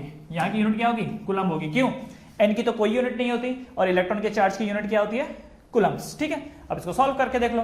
तो सॉल्व करते वक्त क्या होगा, 10⁻+19 10⁻−19 कैंसिल, 6.25 इंटू 1.6। तो भाई कितना होता है 6.25 इंटू 1.6। चलो अभी मेरे पास टाइम नहीं है, so what can I do, use calculator, वरना क्या होगा वीडियो लंबा हो जाएगा अननेसेसरी। 6.25 इंटू 1.6, तो ये कितना आ गया 10 आ गया। ठीक है, so this is what 10 coulomb in 5 second. तो सॉल्व करने के बाद ये वैल्यू कितनी आ जाएगी, 5 2 10, 2 कूलम पर सेकेंड। मतलब कितना, I = 2 एम्पियर। I कितना हुआ यहाँ पर, I हुआ 2 एम्पियर। तो यहाँ पर जो करंट बह रहा है दैट इज 2 एम्पियर। क्लियर। तो ये जो क्वेश्चन है इसको जल्दी से आप लोग उतार लो, इस क्वेश्चन को जल्दी से उतारो, तब तक हम आंसर चेक कर लेते हैं, क्योंकि जब भी आगे बढ़ेंगे आंसर को चेक करके ही बढ़ेंगे।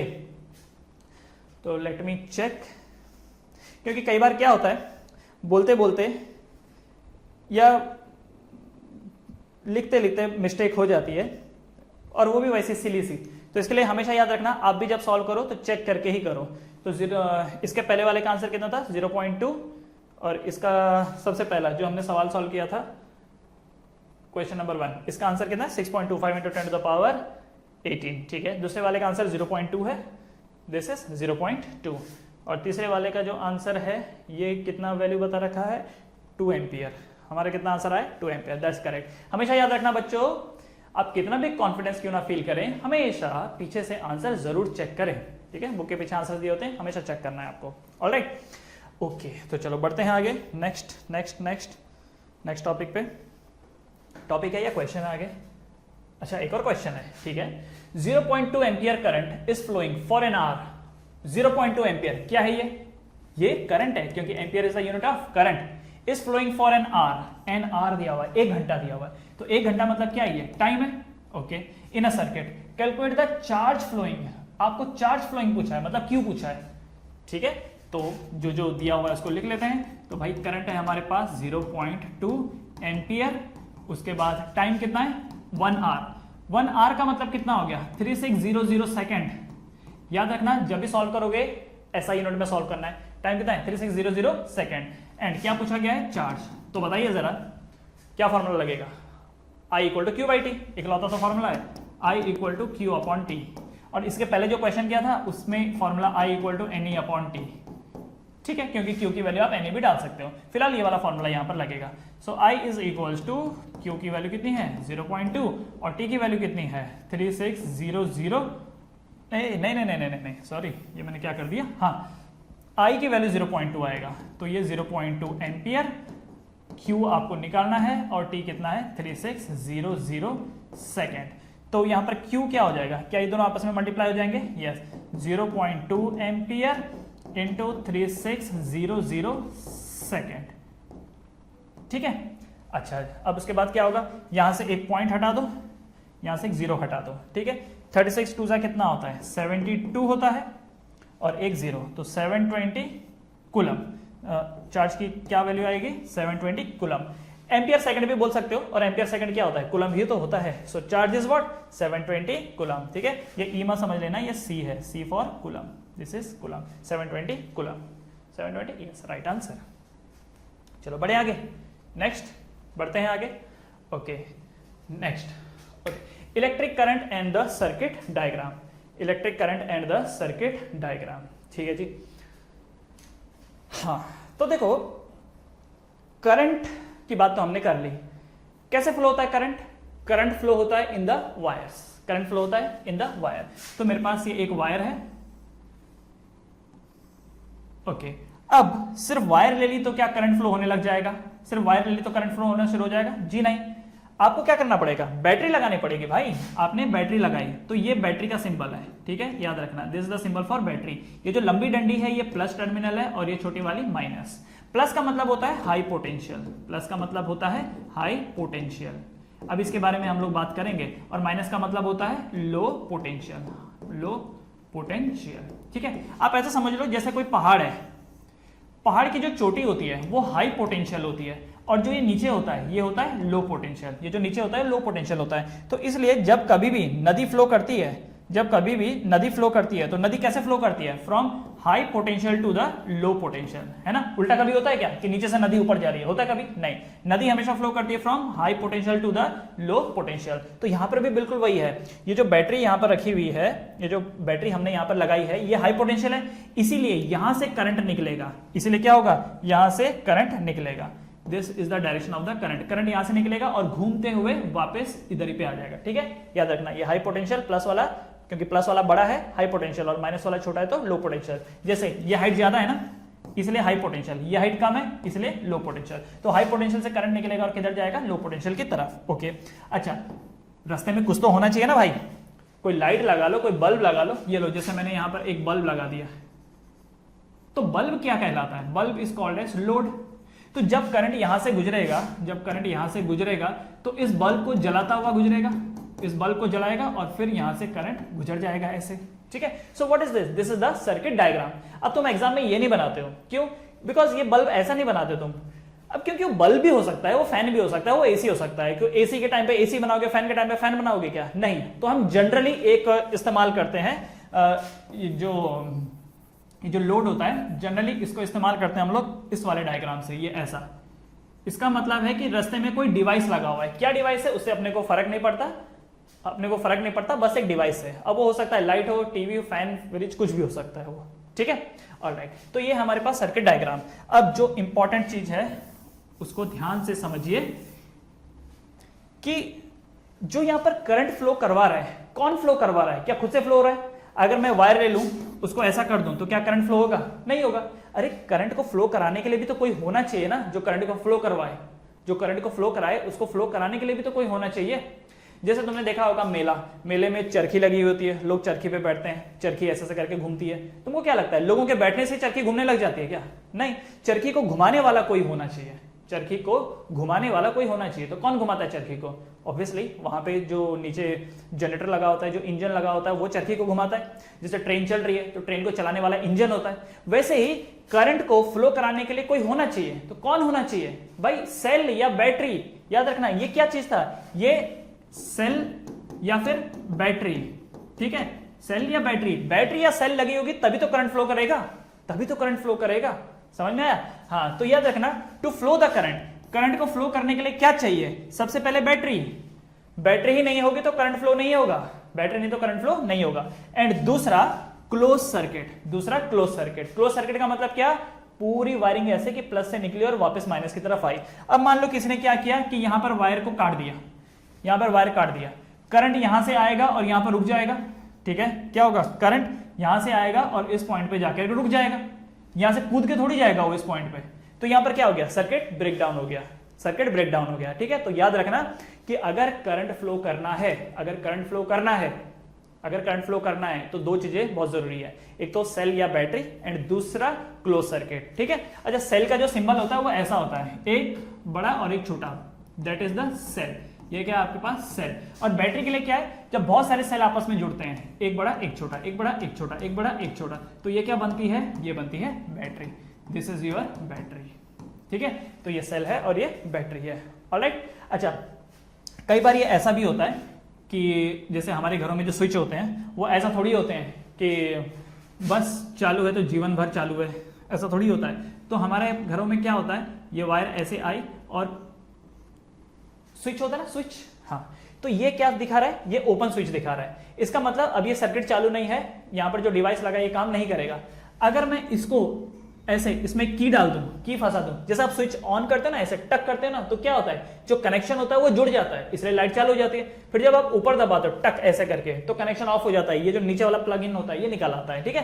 तो ये जो चीज है ये क्या है? यहाँ पर ये की है, ये कहलाता है open key. This is known as open key. इसका मतलब करंट फ्लो यहां पर नहीं करेगा, ठीक है।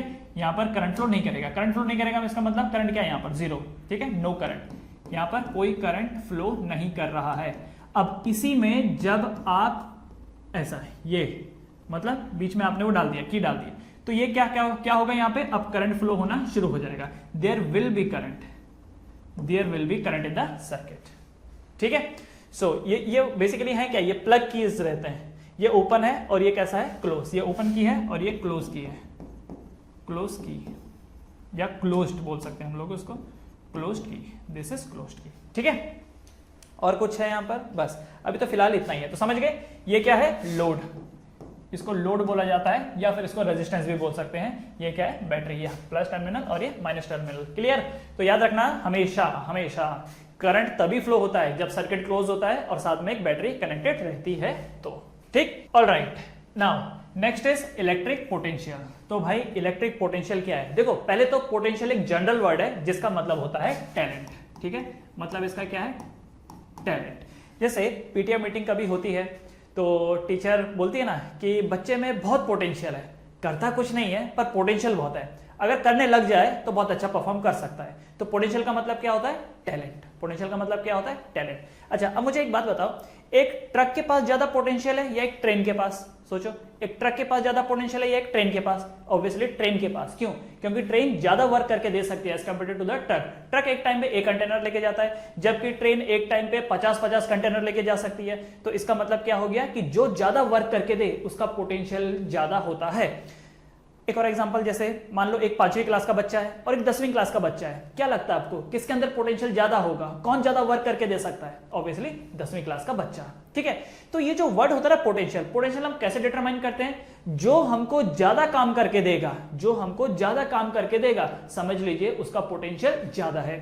अच्छा, एक चीज समझिए, जैसे एक एग्जाम्पल के लिए एक बिल्डिंग है, दूसरे माले से कोई एक छोटा सा ऐसा पत्थर जमीन में गिराता है, ठीक है, और कोई नीचे खड़ा है, तो दूसरे माले से किसी ने एक छोटा सा पत्थर ऐसे गिराया और नीचे किसी के सर पे लगा, वो ज्यादा डैमेज देगा या 10वें माले से किसी ने वही सेम पत्थर किसी के सर पे ऐसे गिराया? किस में ज्यादा डैमेज होगा? दूसरे माले से गिराया हुआ या 10वें माले से गिराया हुआ?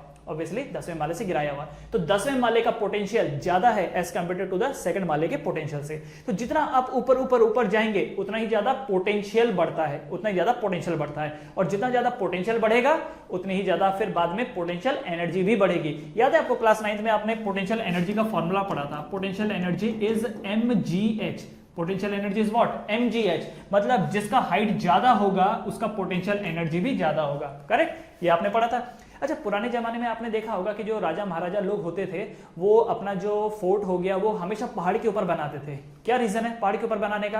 क्योंकि पहाड़ का पोटेंशियल ज्यादा होता है, पहाड़ का पोटेंशियल ज्यादा होता है। जैसे ये पहाड़ है, अब अगर कोई किला यहां पर बना दे यहाँ पे, तो अगर दुश्मन की सेना यहां से आ रही है, यहां से वो लोग अगर कुछ पत्थर भी फेंके तो नीचे आते आते ये जो पत्थर है ये इनको खतरनाक डैमेज देगा, ठीक है।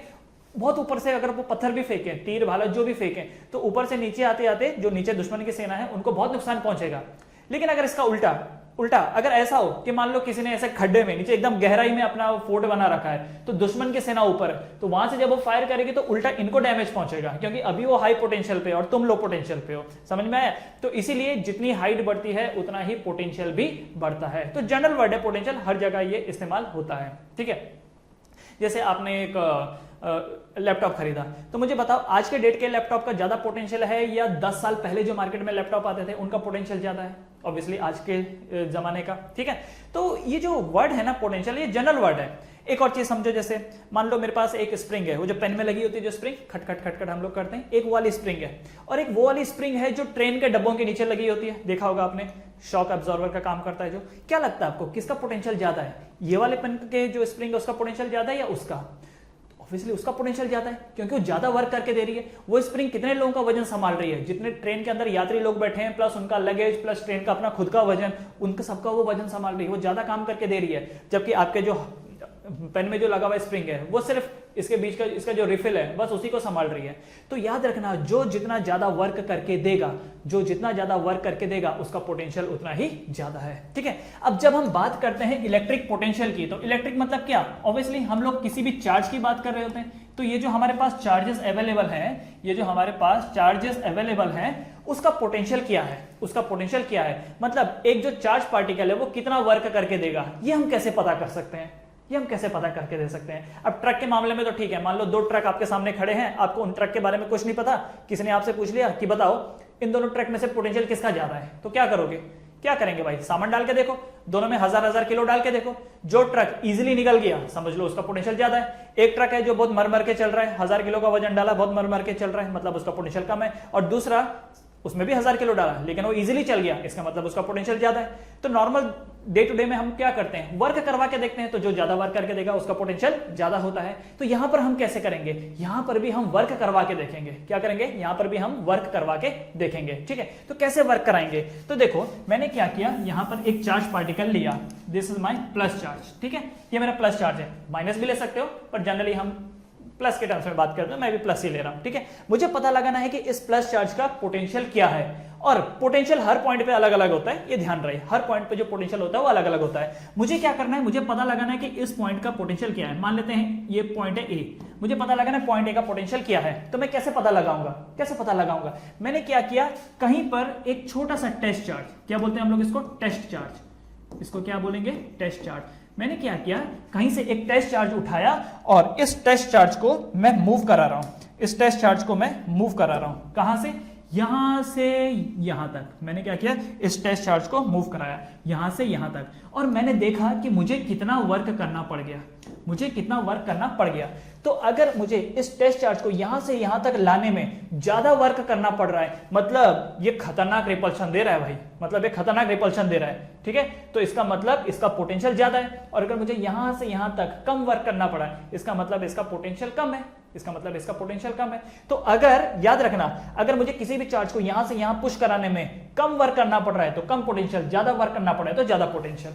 और ये कुछ नया नहीं है, ये बचपन में आपने मैग्नेट के साथ खेला है। आपको कैसे पता चलता है कि ये जो मैग्नेट आपके पास रखा हुआ है ये पावरफुल मैग्नेट है या ऐसे हल्का फुल्का मैग्नेट है? कैसे पता चलता है? आप क्या करते हो, आप इसके सामने किसी लोहे के पार्टिकल को लेके आते हो, ठीक है। अब लोहे का पार्टिकल को ये अट्रैक्ट करता है, अगर फटक से अट्रैक्ट किया, वो तुरंत ऐसे अट्रैक्ट किया, उसने पावरफुली अट्रैक्ट किया, तो आपने क्या बोला, अरे पावरफुल है। और अगर ऐसा हुआ कि आपने देखा अरे कुछ खास ऐसा दम नहीं लगा रही है, इसका मतलब क्या है, ये कमजोर मैग्नेट है। यही तो किया आपने, राइट। जैसे आपकी क्लास में कोई नया स्टूडेंट आया, आपको पता लगाना है कि उसका नेचर कैसा है। अब यार वो तो नया नया है, हमें क्या पता, तो हम क्या करते हैं, चलो उससे बात करके देखते हैं, उसको ऐसे चिढ़ा के देखते हैं, उसको छेड़ के देखते हैं क्या बोलता है। तो आपने देखा कि जैसे उसको आपने छेड़ा वो एकदम एग्रेसिव हो गया, तो आप बोलोगे यार ये तो बहुत एग्रेसिव बनता है, बहुत खतरनाक बनता है, इससे दूर ही रहो, ठीक है। लेकिन अगर वो जॉली जॉली टाइप का रहा, मस्ती मजाक वाला रहा, तो आप क्या बोलोगे, अरे अच्छा बनता है, कूल बनता है, ये समझ में आया। तो हम क्या करते हैं, हम उसको टेस्ट करते हैं। अब कोई किसी ने आपसे पूछा कि भाई ये जो पेड़ लगा हुआ है, बताओ ये पेड़ जो है ये मजबूत है कि नहीं है, मतलब जो इसकी टहनियां हैं जो इसे जुड़ी हुई हैं वो मजबूत है कि नहीं है। देखने से क्या पता चलेगा, क्या करेंगे, जाएंगे पकड़ के तोड़ के देखेंगे, अगर इजीली टूट गया तो मतलब कमजोर है, और अगर मुश्किल से टूटा तो मतलब स्ट्रांग है। जैसे अमरूद का पेड़ बहुत स्ट्रांग होता है, टूटता ही नहीं है उसकी डंडी, ठीक है, उसके जो ब्रांचेस है वो इजीली आप उसको तोड़ नहीं सकते। तो कैसे पता किया हमने खुद टेस्ट करके देखा।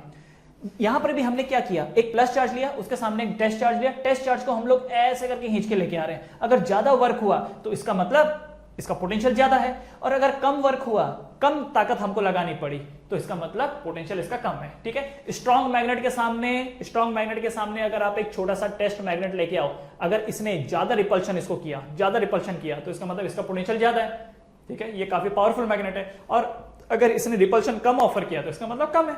स्प्रिंग में देखा है ना आपने, ये देखो, जैसे कोई बोले कि ये एक स्प्रिंग रखी हुई है, बताओ इस स्प्रिंग का पोटेंशियल ज्यादा है कि कम है, तो एक काम करेंगे, इस स्प्रिंग को हम दबा के देखेंगे, अगर कोई स्प्रिंग इजीली दब जाती है तो इसका मतलब वो कमजोर है, और अगर बहुत मुश्किल से दबती है तो इसका मतलब वो स्ट्रांग है।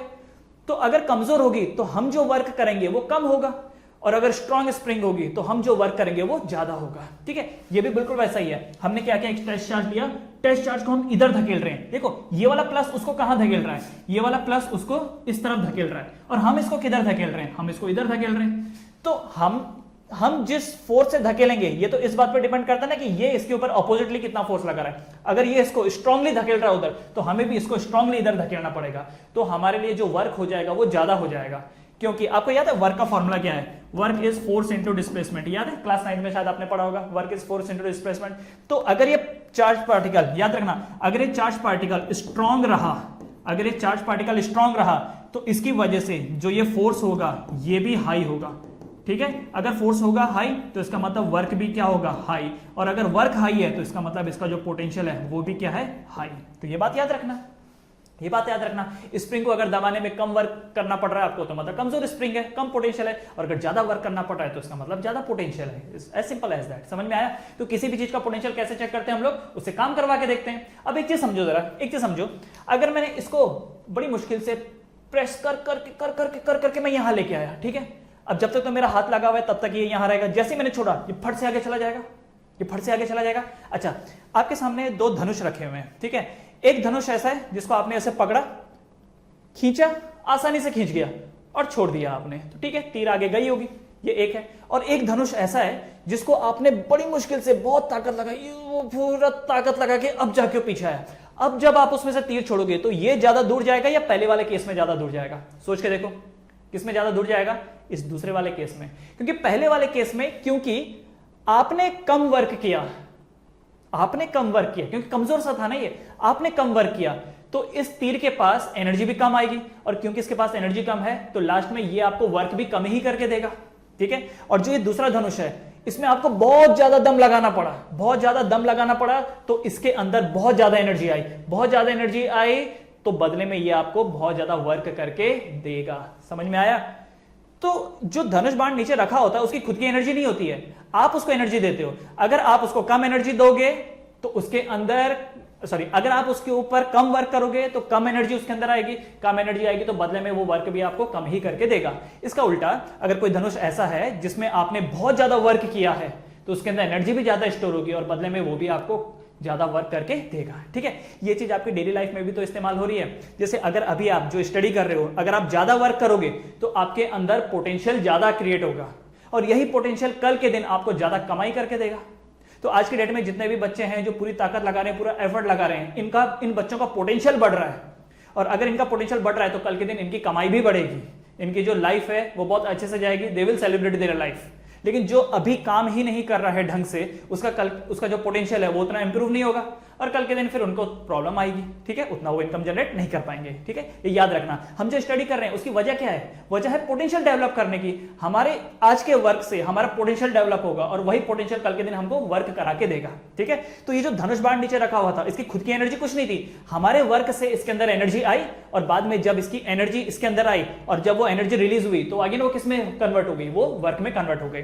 तो अगर मैं इस टेस्ट चार्ज को यहां से यहां तक लाने में मुझे वर्क ज्यादा करना पड़ रहा है, तो जैसे मैं इसको छोड़ूंगा ये जो वर्क देगा वो ज्यादा वर्क देगा, और अगर यहां से यहां तक लाने में अगर मुझे ज्यादा ताकत नहीं लगानी पड़ी तो मतलब मैंने कम एनर्जी दी, छोड़ दूंगा तो कम एनर्जी के साथ ही वो जाएगा, ठीक है। तो धनुष बाण वाले केस में भी हल्का धनुष होएगा, ज्यादा दूर तीर नहीं जाएगा, पर अगर भारी होगा तो ज्यादा दूर जाएगा। पर प्रॉब्लम ये है कि भारी वाले में आपको भी ताकत ज्यादा लगानी होगी, ठीक है। तो अब डेफिनेशन पे आते हैं, क्या बोलता है? So electric potential at a point, electric potential at a point, याद रखना हर एक पॉइंट का अलग अलग पोटेंशियल होता है, हर एक पॉइंट का अलग अलग पोटेंशियल होता है। जैसे देखो यहां पर मान लो अगर एक प्लस चार्ज है, किसने बोला है ये पॉइंट ए है, ये पॉइंट बी है, ये पॉइंट सी है, ये पॉइंट डी है, ठीक है।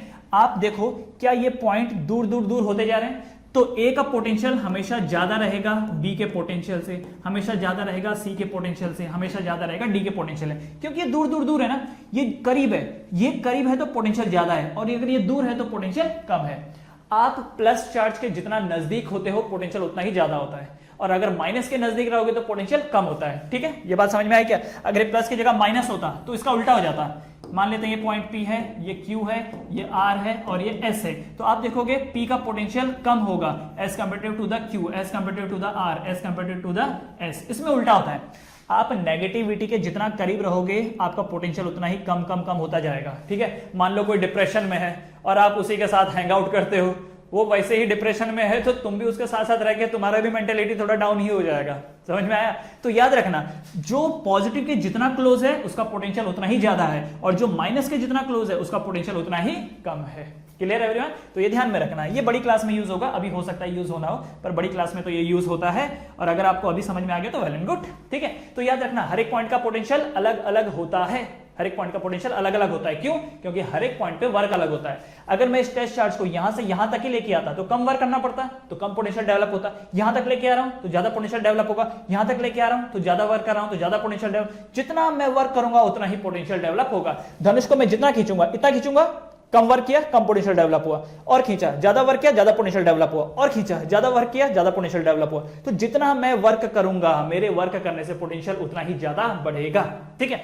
सो हर पॉइंट का पोटेंशियल अलग अलग होता है। तो electric potential at a point is defined as the amount of work done.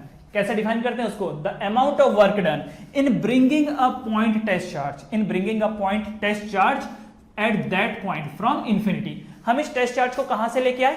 Infinity से लेके आए। क्यों इंफिनिटी से लेके आए? इंफिनिटी से इसलिए लेके आए क्योंकि इंफिनिटी में इसका कोई इन्फ्लुएंस नहीं होगा, इंफिनिटी में इसका कोई इन्फ्लुएंस नहीं होगा।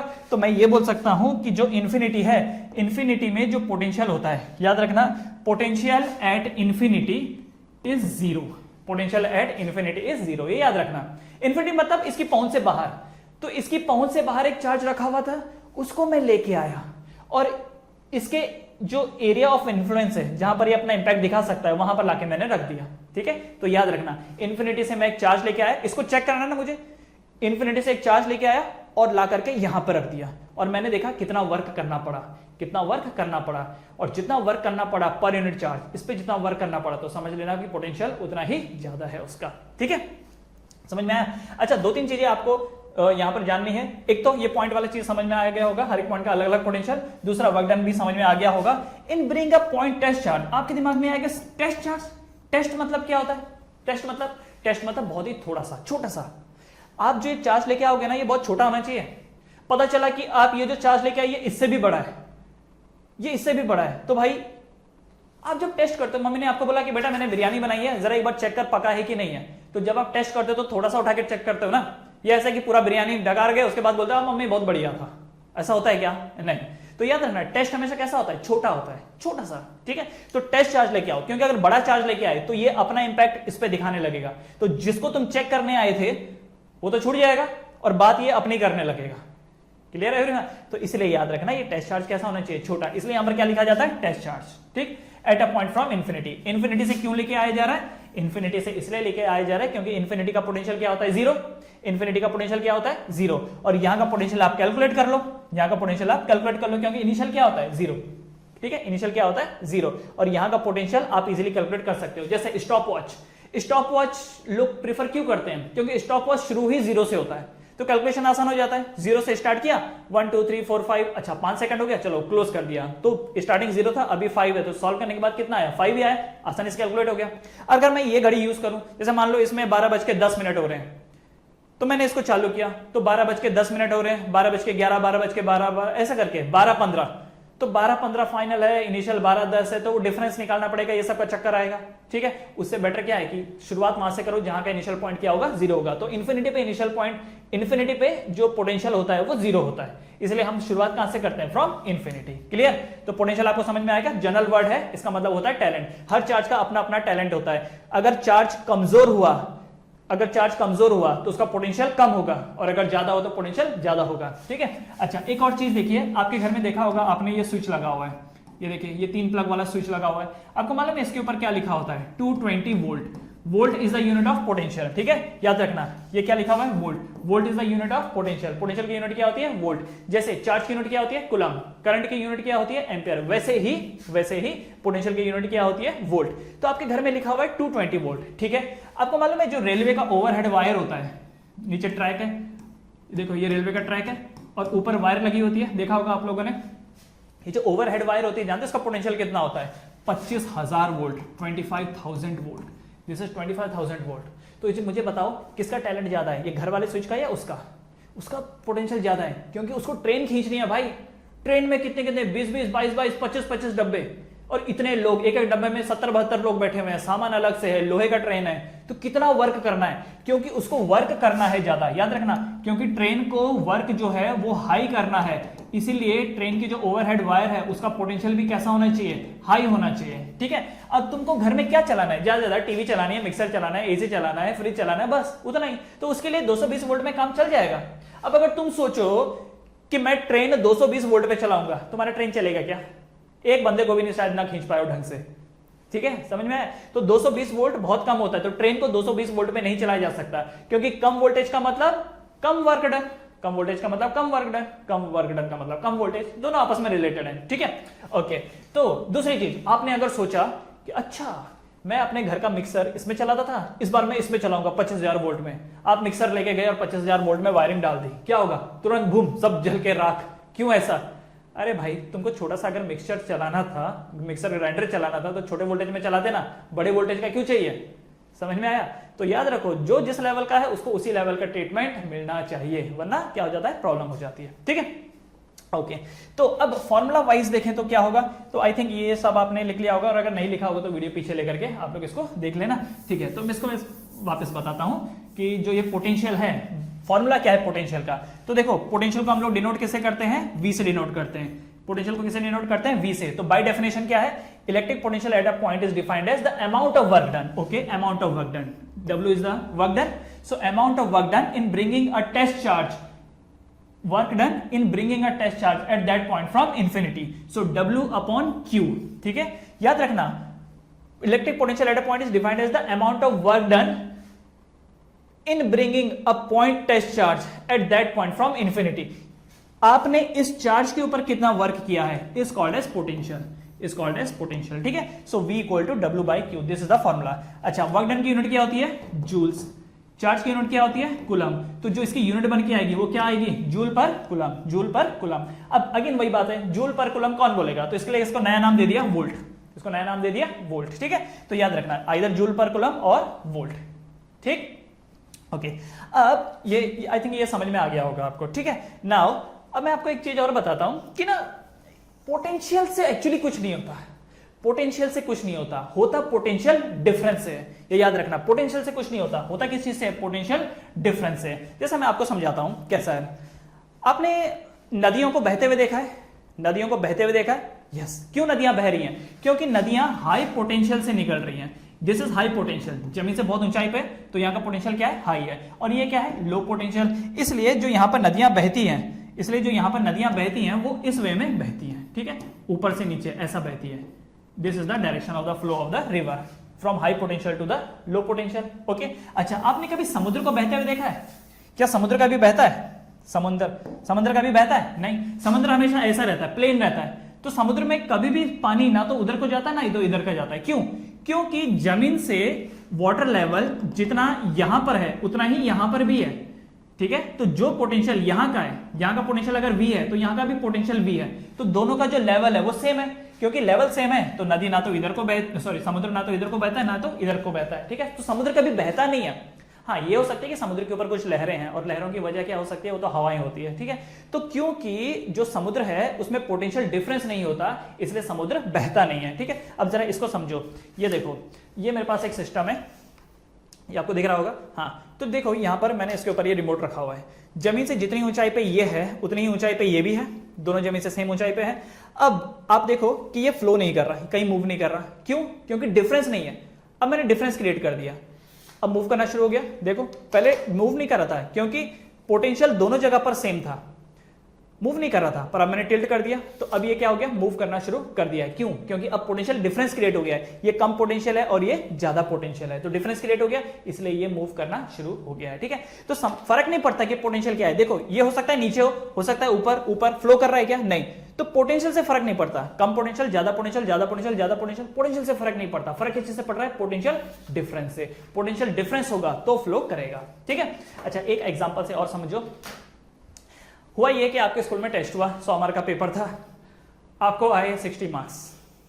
आपको लगा यार आज तो घर में पिटाई होने वाली है, 60 मार्क्स आए हैं और पैरेलली आपका कोई भाई या बहन है वो भी उसी स्कूल में उसी क्लास में है, ठीक है। आपको 60 आए और आपको टेंशन है कि यार आज तो पिटाई होगी। तो हुआ क्या कि आपका जो भाई है या बहन है उसके भी सेम एग्जाम में 60 ही आए, तो आप क्या बोलेंगे, अरे बच गया, अरे बच गया, ठीक है, क्योंकि मेरे भी उतना है उसके भी उतना है, बच जाएंगे। लेकिन अगर ऐसा हुआ होता तुम्हारे 60 आते और उसके 90 आते, तब क्या? तब तो पिटाई पक्का थी कि वो पढ़ के जा रहा है, तुम पढ़ते नहीं हो, तब तो पिटाई पक्का थी। तो डिफरेंस की वजह से है। अच्छा एक और सीन ले लेते हैं, आपके 60 आए लेकिन उसी एग्जाम में जो आपका जो भी ब्रदर या सिस्टर है उसके 40 नंबर आए सेम एग्जाम में, तो आप क्या बोलोगे, अरे तेरे हिसाब से तो मेरे बहुत अच्छे आए हैं, तो अब तो मेरे को प्रेज मिलेगा तेरे मुकाबले, अब तेरे को पिटाई होगी, मेरे को उल्टा और रिवॉर्ड मिलेगा। तो क्या हुआ? डिफरेंस की वजह से सारा खेल है, ठीक है, डिफरेंस की वजह से सारा खेल है। इसलिए याद रखना पोटेंशियल से कभी कुछ नहीं होता, होता किससे है? पोटेंशियल डिफरेंस से। जब डिफरेंस होएगा तो ही वर्क डन होगा, डिफरेंस नहीं होगा तो वर्क डन नहीं होगा। एक और एग्जांपल से समझो, जैसे आपने सोचा, किसी ने आपको बताया कि यार डॉक्टर बन जाओ, बहुत स्कोप है, बहुत कमा लोगे, ठीक है भाई, तो बन जाएंगे डॉक्टर। बहुत मेहनत करी, सब कुछ किया और आप डॉक्टर बन गए। Now you are a doctor, you are proudly saying कि मैं एक डॉक्टर हूं, ठीक है, ओके आप डॉक्टर हैं। हुआ यूं कि उस दौरान जितने भी लोग थे आस पड़ोस वाले सभी डॉक्टर हो गए। मान लो उस एरिया में, उस देश में सब डॉक्टर बन गए, क्योंकि सब वो न्यूज़ तो सबके पास गई होगी, सब डॉक्टर बन गए। तो क्या अब आपकी कोई रेस्पेक्ट करेगा? अगर पहले आप अकेले डॉक्टर थे और बाकी आप लोग के लेवल के नहीं थे, तब आपको रेस्पेक्ट मिलेगी क्योंकि आप अकेले डॉक्टर हो और बाकी लोग तो नॉर्मल पब्लिक है। लेकिन अब क्योंकि सब डॉक्टर हैं तो आपको रेस्पेक्ट मिलेगी? नहीं मिलेगी। कोई आपके पास आएगा इलाज कराने के लिए? नहीं आएगा, क्योंकि सभी डॉक्टर हैं। तो जब तक तो डिफरेंस था तब तक कमाई थी, तब तक वर्क हो रहा था, तब तक कमाई थी। डिफरेंस खत्म तो कमाई भी खत्म, ठीक है, समझ में आया? ओके, तो आपको कभी अपने पेरेंट्स को पूछना, पहले क्या होता था, 10वीं पास को भी जॉब लग जाती थी, फिर जमाना आया कि नहीं 12वीं पास चाहिए, उसको भी जॉब लग जाती थी, फिर हुआ ग्रेजुएट, फिर आया पोस्ट ग्रेजुएट, अब लोगों को चाहिए डुअल डिग्री, अब पता नहीं क्या क्या, ये भी चाहिए वो भी चाहिए, एआई आना चाहिए, फलाना वगैरह 50 चीजें आ गई हैं। क्यों? वो इसलिए हो रहा है क्योंकि जॉब पाने के लिए आपको बाकियों से ऊपर होना पड़ेगा। अब क्योंकि आप ऊपर बढ़ रहे हो, बाकी भी पीछे पीछे आए जा रहे हैं, तो हर बार क्या हो रहा है कि वो लोग आपको मैच कर जा रहे हैं, तो इसलिए हर बार आपको मूव करते ही रहना पड़ेगा ताकि हमेशा डिफरेंस मेंटेन रहे, क्योंकि डिफरेंस से ही वर्क डन होता है, ठीक है, ये याद रखना। पोटेंशियल डिफरेंस होता है ना कि पोटेंशियल, तो इसीलिए क्या बोल रखा है, पोटेंशियल डिफरेंस। याद रखना, पोटेंशियल डिफरेंस मायने रखता है, पोटेंशियल मायने नहीं रखता। तुम अकेले डॉक्टर हो तो डिफरेंस है, तो मायने रखता है। सब डॉक्टर है, डिफरेंस ही नहीं है, तो कोई फायदा नहीं है तुम्हारे डॉक्टर होने का, ठीक है। तो इसीलिए याद रखना कि ये जो फॉर्मूला मैंने अभी आपको थोड़ी देर पहले बताया V = W/Q, ये फॉर्मूला बोलना एक्चुअली गलत है। सही फॉर्मूला क्या है? सही फॉर्मूला है डेल्टा V, सही फॉर्मूला है delta V। Delta V = W/Q कि potential difference is work done by charge, potential difference is work done by charge, ठीक है। तो एक ये फॉर्मूला है। अच्छा, इसी चीज को मैं ऐसा भी तो लिख सकता हूं, ये क्या है, चेंज ऑफ पोटेंशियल ना। चेंज ऑफ पोटेंशियल क्या होता है, final potential minus initial potential equal to W by Q. तो एक्चुअली इस फॉर्मूले को आप ऐसा भी बोल सकते हो कि पोटेंशियल डिफरेंस को क्या लिख सकते हैं हम लोग, VF minus VI equal to W by Q. तो ये फॉर्मूले को आप ऐसा भी लिख सकते हो, ठीक है। अच्छा, एक सवाल आपके मन में आएगा, बट सर मैंने एक जगह बुक में ये वाला फॉर्मूला देखा था, आप जो इसको बता रहे हैं ना कि ये फॉर्मूला सही नहीं है, पर मैंने बुक में ये वाला फॉर्मूला देखा था। बिल्कुल देखा होगा आपने। ये फॉर्मूला पता कहां से आया, ये फॉर्मूला तब आया जब उन्होंने बोला कि इनिशियल पोटेंशियल इज 0, ठीक है। अगर कोई बोले इन केस अगर कोई कहता है कि इनिशियल पोटेंशियल इज 0, तब जाकर के ये वाले फॉर्मूले में ये ऐसा बन जाएगा कि ये V, अभी का पोटेंशियल मान लेते V है, इनिशियल पोटेंशियल 0 है, equal to W by Q. So V equal to W upon Q. समझ में आया? तब ये फॉर्मूला बनकर तैयार होता है। तो अगर कहीं पर भी ये वाला फॉर्मूला आपको दिखाई दे रहा है तो समझ लेना कि इनिशियल पोटेंशियल उन्होंने क्या ट्रीट किया है, 0। इनिशियल पोटेंशियल उन्होंने क्या ट्रीट किया है, 0, ठीक है। जैसे आपने एक फॉर्मूला पढ़ा था ना, V equal to U plus 80, V equal to U plus 80, ठीक है। आपको पता है कि ओरिजिनल फॉर्मूला ये है, पर कहीं अगर बुक में ऐसा लिखा है V इक्वल टू 80, तो इसका मतलब क्या है, इसका मतलब पक्का U की वैल्यू 0 रही होगी, कि इनिशियल वेलोसिटी पक्का 0 रही होगी, तभी तो जाके ये फॉर्मूला V इक्वल टू 80 आया है, ठीक है। तो ऐसा नहीं है कि ये फॉर्मूले को आप डायरेक्टली गलत बोलो, आप ये बोल सकते हो कि हो सकता है U का वैल्यू 0 हो, इसलिए भी सामने वाले ने ऐसा लिखा है। तो समझ में आया? तो ये वाला जो फॉर्मूला है ये तभी एप्लीकेबल है अगर इनिशियल पोटेंशियल 0 है। और याद रखना, इनिशियल पोटेंशियल 0 कब होता है, जब ऑब्जेक्ट कहां पर होता है, इनफाइनाइट पे, क्योंकि इनफाइनाइट का पोटेंशियल 0 होता है। इसका मतलब इनिशियल पोजीशन क्या रही होगी, इनफाइनाइट वाली पोजीशन। तो पक्का स्टार्टिंग में चार्ज इनफाइनाइट पे रहा होगा और अब वो इधर आया है, तो इसीलिए जो इनिशियल पोटेंशियल है वो क्या है यहाँ पर, 0, क्योंकि वो इनफाइनाइट पे था। क्लियर? तो ओरिजिनल फॉर्मूला क्या है, delta V equal to W by Q, या फिर VF minus VI equal to W by Q. Clear है एवरीवन? तो एक बार फिर से, इलेक्ट्रिक पोटेंशियल का मतलब होता है टैलेंट। हर ऑब्जेक्ट का अपना अपना एक टैलेंट होता है, और वो कैसे डिस्क्राइब होता है, जो ज्यादा काम करके दे उसका ज्यादा पोटेंशियल, जो कम काम करके दे वो कम पोटेंशियल, ठीक है। और दूसरी बात कि पोटेंशियल मायने नहीं रखता, मायने रखता है पोटेंशियल डिफरेंस। इसलिए the original formula is delta V equal to W by Q, या फिर VF minus VI equal to W by Q, ठीक है। इसको जल्दी से वीडियो पॉज करके आप लोग लिख लीजिए, एंड इसके बाद फिर क्वेश्चंस पे आते हैं ना। एक क्वेश्चन है यहाँ पर, 24 joule work is done, okay. तो जैसे कि मैंने आपको बोला कि सबसे पहला टास्क आपका क्या होता है, इंग्लिश। आपको इंग्लिश समझ में आनी चाहिए अच्छे से, ठीक है। तो ये जो सेंटेंसेस है इनको ब्रेक कर करके देखो कि क्या कहानी बताई जा रही है, और फिर उसमें से डाटा एक्सट्रैक्ट करो। तो 24 joule work is done, okay. 24 joule is the unit of work. तो मतलब ये क्या दिया हुआ है, ये वर्क दिया हुआ है, ठीक है, ओके। तो जो दिया हुआ है हम यहाँ पर लिख देते हैं, वर्क की वैल्यू दी हुई है 24 joule, okay. 24 joule work is done, okay, in moving a charge of 6 coulomb, okay. Coulomb किसकी यूनिट है, चार्ज की। तो Q का वैल्यू यहाँ पर क्या दिया हुआ है, 6 coulomb, okay. Between 2 points, 2 point है यहाँ पर, ओके। 2 पॉइंट होंगे, तो मान लेते हैं एक पॉइंट है, दूसरा पॉइंट बी है। कैलकुलेट द पोटेंशियल डिफरेंस, आपको पोटेंशियल डिफरेंस कैलकुलेट करने को बोला है, मतलब डेल्टा V कैलकुलेट करने को बोला है बिटवीन दीज 2 पॉइंट। इन दोनों पॉइंट के बीच में जो डेल्टा V है, मतलब इन दोनों के बीच में जो पोटेंशियल डिफरेंस है उसको कैलकुलेट करने के लिए बोला है। तो मुझे बताओ कौन सा फॉर्मूला लगेगा यहाँ पर, इकलौता formula, delta V equal to W by Q, बस ये लगा दो। So delta V is equal to W कितना है, 24 जूल, और चार्ज कितना है, 6 कूलम, ठीक है। अच्छा, ये मत बोलना सर ये तो स्मॉल क्यू आपने कैपिटल क्यू, अरे स्मॉल क्यू कैपिटल क्यू वो तो आपके ऊपर है, आप क्या लिख सकते हो, ठीक है। तो ये कैंसिल करो इसको, 6 4 जा, तो सॉल्व करने के बाद डेल्टा V कितना आया, 4 जूल पर कूलम। और आपको पता होगा जूल पर कूलम क्या होता है, वोल्ट। तो पोटेंशियल डिफरेंस कितना है यहाँ पर, 4 वोल्ट, ठीक है। पोटेंशियल डिफरेंस कितना है, 4 वोल्ट। अब एक बात और अच्छे से समझ लीजिए, पोटेंशियल डिफरेंस 4 वोल्ट है। अब अगर कोई बोले कि इनिशियल पोटेंशियल 0 था, तो अभी का पोटेंशियल कितना है, 4, क्योंकि डिफरेंस कितना है, 4। अब अगर कोई बोले इनिशियल पोटेंशियल 1 वोल्ट है, तो अब का फाइनल कितना हो जाएगा, 5 वोल्ट, क्योंकि 1 और 5 के बीच में डिफरेंस कितना है, 5 का है। अच्छा, कोई बोले कि ये 10 है, तो इसका मतलब ये कितना रहा होगा, ये रहा होगा 14 वोल्ट। समझ में आया क्या, डिफरेंस 4 है। जैसे कोई बोले कि आपके और आपके भाई के बीच में डिफरेंस 4 साल का है, तो बताओ आपकी एज कितनी है, तो आप क्या बोलोगे कि मुझे क्या पता मेरी एज कितनी है, ठीक है। क्यों, क्योंकि डिफरेंस 4 है। तो ओरिजिनली किसकी क्या है वो हमें नहीं पता, हमें डिफरेंस पता है। हो सकता है एक भाई 20 साल का और एक भाई 24 साल का हो सकता है, क्योंकि 4 साल का फर्क है। हो सकता है एक भाई 30 का और दूसरा 34 का हो, ये भी पॉसिबिलिटी है। तो डिफरेंस हमको पता है, हमको डिफरेंस पता है, हमको ये नहीं पता कि इनिशियल क्या है फाइनल क्या है, वो तो कुछ भी हो सकता है। अब अगर सामने वाले ने दे दिया कि if V initial is 2 volt, तब आप जरूर बता सकते हो कि ओके इस हिसाब से V फाइनल कितना हो गया, 2 में 4 ऐड कर देंगे तो कितना हो गया 6 वोल्ट। ठीक है, तो याद रखना यहां पर तो सिर्फ डिफरेंस पूछा गया था इसलिए कोई प्रॉब्लम नहीं है, पर अगर कहीं पर इनिशियल दिया हो और फाइनल पूछा हो तो इनिशियल में आप इसको प्लस कर दोगे तो आपको फाइनल वोल्टेज आ जाएगा, या फिर उल्टा अगर फाइनल वोल्टेज दिया है तो उसमें से ये माइनस कर दो तो इनिशियल वोल्टेज आपको मिल जाएगा। ठीक है, अच्छा एक और चीज समझिए, आपने कभी सेल देखा होगा, सेल ऐसा होता है, ये उसका प्लस साइड और ये उसका माइनस साइड, कभी देखा है इसके ऊपर लिखा होता है 1.5 वोल्ट। इसका मतलब क्या है, इसका मतलब ये है कि अगर ये वाला साइड 0 वोल्ट है तो ये वाला साइड 1.5 वोल्ट होगा, अगर ये वाला साइड 10 वोल्ट है, अगर ये वाला साइड 10 वोल्ट है तो ये 11.5 वोल्ट होगा, क्योंकि देखो डिफरेंस कितना है 1.5 है, इसका डिफरेंस कितना 1.5 है। अगर कोई बोलता है कि ये 99 वोल्ट है, अगर कोई बोलता है ये 99 वोल्ट है तो ये कितना होगा 99 में 1.5 और जोड़ दो। ठीक है, तो ये कितना बन गया 10 कितना बन गया ये 0.5 इधर आ जाएगा, 9 और 1 10। ठीक है, 100.5 समझ में आया, 99 और एक 100.5 करेक्ट, समझ में आया क्या। तो हमें नहीं पता, जो हमारे पास सेल है हमें नहीं पता कि इसका क्या पोटेंशियल है, इसका क्या पोटेंशियल है, हमें जस्ट इतना पता है कि potential difference is 1.5 volt, potential जो डिफरेंस है वो कितना है 1.5 वोल्ट। क्लियर है एवरीवन? ओके, हमेशा सेल में ना पोटेंशियल डिफरेंस ही बताया जाता है। जैसे आप बोलते हैं ना कि मेरी बाइक में जो बैटरी लगी हुई है वो 12 वोल्ट की है, इस हिसाब से बताओ कि प्लस टर्मिनल कितना और माइनस कितना है, तो भैया वो हमें नहीं पता। ठीक है, वो हमें नहीं पता, हमें बस इतना पता है कि जो डिफरेंस है वो 12 वोल्ट का है। क्लियर, चलो अब आगे बढ़ते हैं। Next question, how much energy is given. Okay, how much energy is given, आपको मैं एक चीज बता देता हूं, ये जो वर्क डन होता है ना यही एनर्जी होती है, ये जो वर्क डन होता है यही एनर्जी होती है। कैसे पता?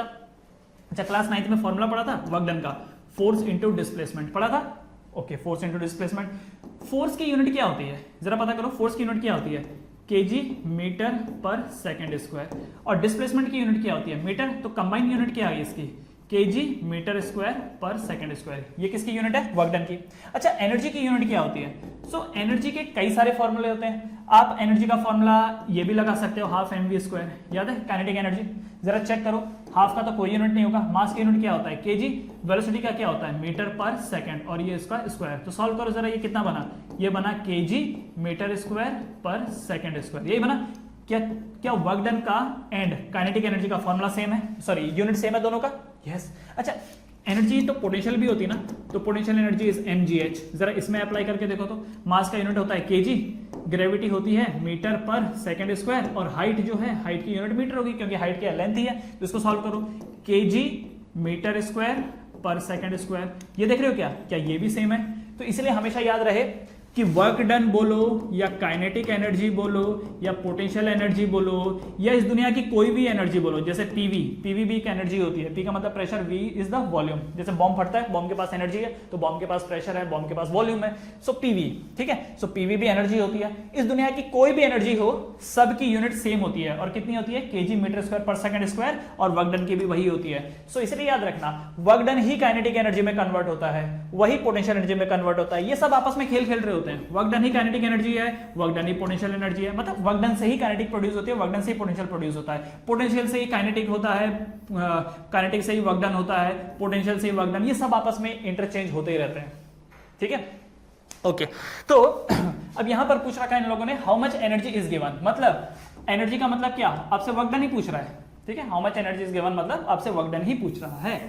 सो how much energy is given to each coulomb, each coulomb मतलब Q का वैल्यू कितना हो गया यहाँ पर 1 कूलम हो गया, of charge passing through a 6 volt battery, मतलब कि पोटेंशियल डिफरेंस कितना है यहाँ पर 6 वोल्ट। ठीक है, पोटेंशियल याद रखना, ये पोटेंशियल डिफरेंस है थ्रू अ 6 वोल्ट बैटरी। आपको आप बोलोगे सर आपको कैसे पता, हो सकता है ये इनिशियल या फाइनल हो, तो इनिशियल अगर इनिशियल या फाइनल का कुछ हिसाब किताब होता तो उन्होंने मेंशन किया होता, उन्होंने सिर्फ एक ही पोटेंशियल दे रखा है दैट इज 6 वोल्ट, तो पक्का ये क्या है पोटेंशियल डिफरेंस है। ठीक है, this is potential difference delta we कितना है 6। तो आपसे W पूछा है, तो मुझे बताओ क्या क्या गिवन है यहाँ पर, W पूछ रखा है, चार्ज आपको दे रखा है 1 कूलम एंड पोटेंशियल डिफरेंस आपको 6 वोल्ट दिया है। तो सॉल्व करने के बाद क्या फॉर्मूला आएगा यहाँ पर, तो फॉर्मूला क्या है delta V equal to W upon Q, delta V equal to W upon Q। So delta V जो है उसकी वैल्यू डालेंगे यहाँ, तो डेल्टा V की वैल्यू कितनी आ जाएगी 6, तो 6 equal to W upon 1। So W की वैल्यू कितनी आ जाएगी 6 इंटू 1, 6 1 जा 6, और यूनिट क्या होती है जूल। सो वर्क डन यहाँ पर कितना है 6 joule, the work done is 6 joule. ठीक है, वर्क डन यहाँ पर कितना आएगा 6 जूल। ऑलराइट, तो जल्दी से इसको लिख लीजिए, तब तक हम लोग आंसर इसके चेक कर लेते हैं, क्योंकि बिना चेक किए हुए आगे नहीं बढ़ेंगे। हाँ, तो कितना आया 6 जूल, दैट्स करेक्ट। चलो बढ़ते हैं आगे। Alright, now coming to next topic. Next is Ohm's law. Ohm's law क्या है ये ओम्स लॉ? ओम्स लॉ कहता है the electric current flowing in a current, okay, electric current flowing in a conductor is directly proportional. क्या बोल रहा है? Electric current, okay, electric current को हम लोग किससे शो करते हैं? आई से शो करते हैं, ठीक है। तो the electric current flowing in a conductor is directly proportional, ये प्रोपोर्शनल का साइन है। Electric current in a conductor, ये देखो ये हमारे पास कंडक्टर है, कंडक्टर में जो ये इलेक्ट्रिक करंट फ्लो हो रहा है, ये देखो इस डायरेक्शन में करंट फ्लो हो रहा है, is directly proportional to the potential difference, is directly proportional to the potential difference. अच्छा, ये जो पोटेंशियल डिफरेंस है ये कौन क्रिएट करता है? ये क्रिएट करती है बैटरी। ये कौन क्रिएट करता है? ये बैटरी क्रिएट करती है। मतलब ये कहना चाहता है कि current is directly proportional to the potential difference, is directly proportional to the potential difference. ये देखो ये डेल्टा वी है, ठीक है। Current is directly proportional to the potential difference across the end of the conductor, across the end of the conductor, ठीक है। अब देखो यहां पर समझो इस चीज को, अगर मेरे पास एक वायर है जिसमें मैंने बैटरी कनेक्ट नहीं कर रखी है, अगर मैंने एक वायर ली है इसमें मैंने बैटरी कनेक्ट नहीं कर रखी है, तो पोटेंशियल डिफरेंस नहीं है, पोटेंशियल डिफरेंस नहीं तो करंट फ्लो नहीं होगा। बट अब मैंने इसको एक बैटरी से कनेक्ट किया। अब आपको पता होगा कि बैटरी का एक टर्मिनल प्लस होता है और एक माइनस होता है। प्लस का मतलब हाई पोटेंशियल, माइनस का मतलब लो पोटेंशियल। तो ये कंडक्टर का ये वाला पोटेंशियल क्या है? हाई, और ये वाला पोटेंशियल क्या है? लो। तो जब इसमें करंट फ्लो होगा तो कैसा फ्लो होगा? From high potential to the low potential, right. तो याद रखना, जब कभी भी पोटेंशियल डिफरेंस होगा तभी करंट फ्लो करेगा। अब ये देखो, थोड़ी देर पहले मैंने आपको दिखाया था, ये देखो ये है, ये ऑब्जेक्ट इसके ऊपर रखा हुआ है, क्या फ्लो हो रहा है? क्या मूव कर रहा है? नहीं। क्यों? क्योंकि जो पोटेंशियल यहां पे है वही पोटेंशियल यहां पर है, तो पोटेंशियल डिफरेंस नहीं है। अब पोटेंशियल डिफरेंस है, यस, तो फ्लो कर रहा है, कर रहा है। अब जरा इमेजिन करो, अगर मैंने पोटेंशियल डिफरेंस को बढ़ाता जा रहा हूं, तो पहले स्लो मूव कर रहा था, मैंने पोटेंशियल डिफरेंस अब बहुत ज्यादा कर दिया, अब देखो और स्पीड। तो ऐसा नहीं लगता आपको कि इसको मैं जितना ज्यादा टिल्ट करूंगा, जितना ज्यादा पोटेंशियल डिफरेंस क्रिएट करूंगा, तो ऑब्जेक्ट उतना जल्दी जल्दी ज्यादा स्पीड में फ्लो करेगा? लगता है ना? हाँ, तो यही तो कहना चाह रहा है ओम्स। तो ओम्स लॉ कहता है कि जो करंट होता है वो directly proportional to the potential difference होता है। अब जैसे कि मैंने आपको बताया कि सारा खेल तो पोटेंशियल डिफरेंस का है, तो कई बार लोग डेल्टा लगाते हैं, कई बार नहीं लगाते, पर आपको ये पता होना चाहिए कि हमेशा वो डेल्टा में ही होगा, वो पोटेंशियल डिफरेंस ही होगा, ठीक है। सो मैं यहां पर बुक के हिसाब से वी लिख देता हूं, ठीक है। याद रख लेना कि भले यहां पे डेल्टा नहीं लिखा, पर it is potential difference, so I is directly proportional to V. ये क्या है? ये है ओम्स लॉ। अच्छा, ये भी कब? When other factor, provided other factor remains constant, जब बाकी जो फैक्टर है वो कांस्टेंट है। अच्छा, बाकी फैक्टर क्या हो सकते हैं? जैसे टेम्परेचर हो गया, प्रेशर हो गया। ये कहना चाहता है कि अगर बाकी चीजों को हम नेग्लेक्ट कर दें तो जो करंट होता है वो directly proportional to the voltage होता है, directly proportional to the voltage होता है। अच्छा, क्या मैं इसी चीज को ऐसे लिख सकता हूं, V directly proportional to I? एक ही बात है ना, I V पे डिपेंड करे या V I पे डिपेंड करे। वैसे तो I V पे डिपेंड करता है, I V पे डिपेंड करता है, पर हम लोग इसको ऐसा लिखते हैं, V directly proportional to I। Now proportional का साइन हटेगा तो क्या ऐड होगा वहां पर? कांस्टेंट। प्रोपोर्शनल का साइन हटेगा तो क्या ऐड होगा? Constant. So V equal to, यहां पर प्रोपोर्शनल का साइन हटेगा तो मैं कांस्टेंट ऐड करूंगा, I तो पहले से ही है और R यहां पर अलग से आ जाएगा। So V is equal to IR। So V equal to IR, this is called as Ohm's law, इसको बोलते हैं ओम्स लॉ। और ये जो है, this is the relation between current, voltage and resistance. ये किसके बीच में है? Current, voltage and resistance. Now अब एक चीज समझो, ये जो V है, V किस वजह से होता है? बिकॉज ऑफ सेल या फिर बैटरी। ये जो V है, V कौन प्रोवाइड करता है? सेल या बैटरी। तो जितना ज्यादा, याद रखना, जितना ज्यादा सेल का पोटेंशियल होगा, पोटेंशियल डिफरेंस होगा, जितना ज्यादा बैटरी का पोटेंशियल डिफरेंस होगा, उतना ही ज्यादा करंट होगा, ठीक है। और R क्या है? यहाँ पर R है resistance. What is R? R is called as resistance. Resistance मतलब क्या? रुकावट। रेजिस्टेंस मतलब क्या? रुकावट। अब देखो मैंने यहाँ पर क्या किया कि ये सिस्टम लिया, पोटेंशियल डिफरेंस क्रिएट किया, ठीक है, तो ये मूव करना चालू हुआ। पर अब मैंने क्या किया कि इसकी जो सरफेस है, इसकी सरफेस में ना कुछ गड्ढे गड्ढे कर दिए या कुछ ऐसा चिपका दिया कि अब ये इजीली मूव नहीं कर पा रहा। तो अब आप देखोगे, आप क्या बोलोगे कि यार पोटेंशियल डिफरेंस तो है पर ये मूव नहीं कर पा रहा, क्योंकि रास्ते में क्या है? ऑब्स्टेकल है। तो ऑब्स्टेकल जो होते हैं उनको हम लोग रेजिस्टेंस बोलते हैं, ठीक है।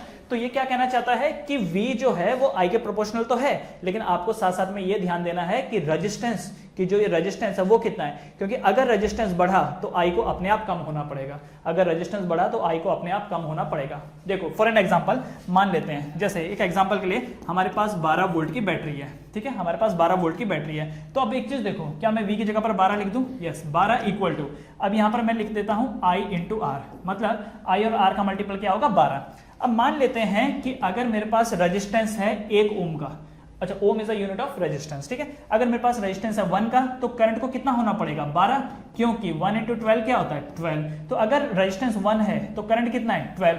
अगर रेजिस्टेंस डबल हो जाता है, अगर ये 2 हो जाता है, ये तो 12 भी रहने वाला, अगर ये 2 हो जाता है तो ये कितना हो जाएगा? ये 6 होना पड़ेगा इसको, ये 2 होगा तो ये कितना होना पड़ेगा? 6, क्योंकि 2 6 12।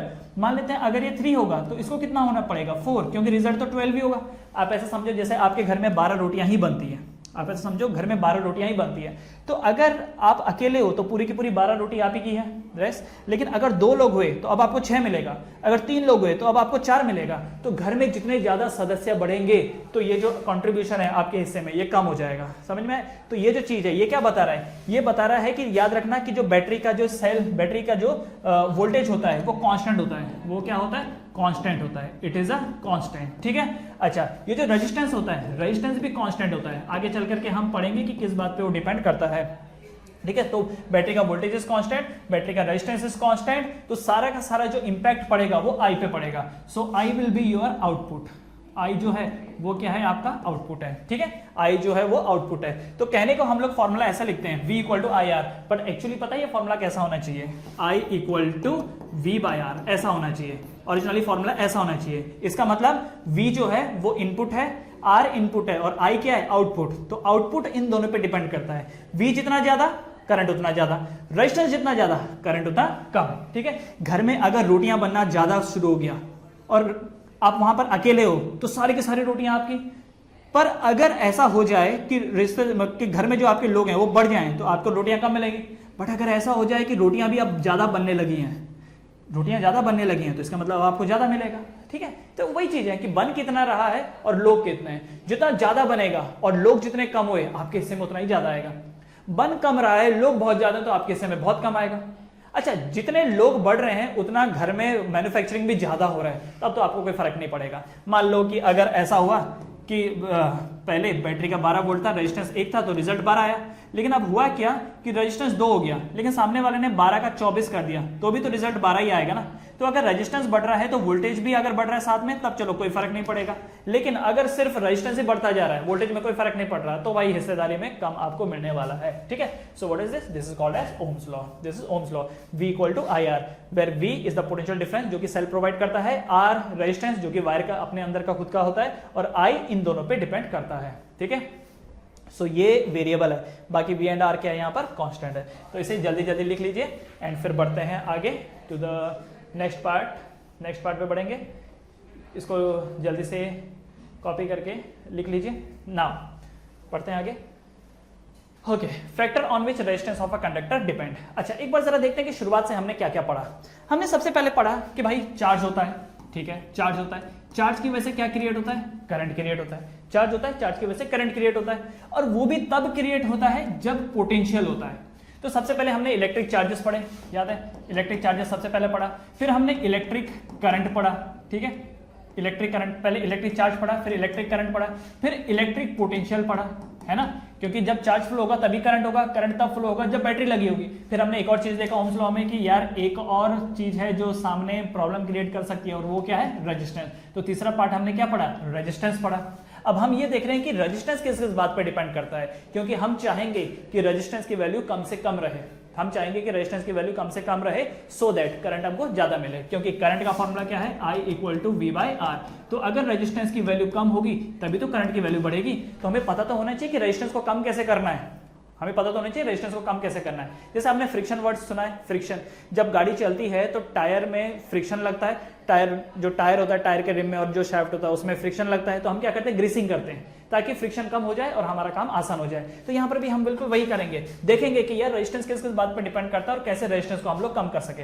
हालांकि मैं ये चीज आपको जरूर बता दूं, किसी किसी चीज में हमको रेजिस्टेंस कम चाहिए होता है और किसी किसी चीज में ज्यादा चाहिए होता है, तो डिपेंड करता है, पर पता तो होना चाहिए ना कि रेजिस्टेंस डिपेंड किस पे करता है, ठीक है। तो अब इसीलिए अगला क्या है, factor on which resistance of a conductor depend. Conductor, अच्छा कंडक्टर मतलब क्या, देखो ये जो आपके पास वायर होते हैं ना, मेटेलिक वायर, ये जो भी होते हैं मेटेलिक वायर बोलो या सिंपली मेटल बोलो, what are these are the conductor. इनको क्या बोलते हैं हम लोग, कंडक्टर। क्यों, क्योंकि इनके अंदर क्या होते हैं, फ्री इलेक्ट्रॉन। याद रखना, इनके अंदर क्या होते हैं, फ्री इलेक्ट्रॉन। तो मेटल्स जो होते हैं, why they are good conductor of electricity, because they have free electron. और इलेक्ट्रॉन मतलब क्या, चार्ज, क्योंकि इनके अंदर चार्जेस हैं तो ये मूव कर जाते हैं, सो इसलिए they are the good conductor of electricity. अच्छा, दूसरा एक और चीज आप सुनोगे, इलेक्ट्रोलाइट, ठीक है। दूसरा आप सुनोगे इलेक्ट्रोलाइट्स। इलेक्ट्रोलाइट्स क्या होते हैं, इलेक्ट्रोलाइट्स जैसे कि आप पानी में नमक डाल दो, या पानी में कोई एसिड डाल दो, या पानी में कोई बेस डाल दो, तो होगा क्या, आप जब देखेंगे तो उसके अंदर आपको फ्री आयंस देखने को मिलेंगे। फ्री आयंस कभी सुना है, salt water is the good conductor of electricity, सुना है? क्यों? क्योंकि आपने बर्तन लिया और बर्तन में पानी भरा हुआ था और इसके अंदर आपने नमक डाल दिया, तो नमक डालने से क्या होगा, ये जो NaCl होता है ये ब्रेक डाउन होगा किसमें, Na+ एंड Cl- में। तो इसके अंदर कई सारे Na+ हैं और कई सारे इसके अंदर Cl- हैं, ठीक है। तो ये जो Na+ और Cl- है, ये जो फ्री आयंस है, ये इलेक्ट्रिसिटी को कंडक्ट करने का काम करेंगे, तो क्या इलेक्ट्रोलाइट भी अच्छे कंडक्टर होते हैं? यस, ये भी अच्छे कंडक्टर होते हैं, ठीक है। These are also the conductor, okay. अच्छा, एक आगे चल करके आप एक सेमी कंडक्टर भी पढ़ोगे, पर अभी मैं उसके बारे में एक्सप्लेन नहीं करूंगा, वो बहुत आगे की चीजें हो जाएगी, ठीक है। अच्छा, इनका उल्टा एक होते हैं इंसुलेटर, मतलब जिनके पास कुछ भी नहीं होता, ना फ्री इलेक्ट्रॉन होते हैं ना फ्री आयंस होते हैं, वो इलेक्ट्रिसिटी को कंडक्ट ही नहीं करते। जैसा रबर हो गया, लकड़ी हो गई, इनके पास ना तो फ्री इलेक्ट्रॉन है ना फ्री आयंस है, तो ये कंडक्ट करते ही नहीं है, ठीक। ओके, तो सवाल ये कि किस किस बात पे रेजिस्टेंस डिपेंड करता है, किसके अंदर, कंडक्टर के अंदर, ठीक। तो मैं इसको फिलहाल के लिए मिटा देता हूं। कंडक्टर के अंदर जो रेजिस्टेंस होता है किस बात पे डिपेंड करता है, तो सबसे पहला याद रखना, resistance is directly proportional to the length of the wire.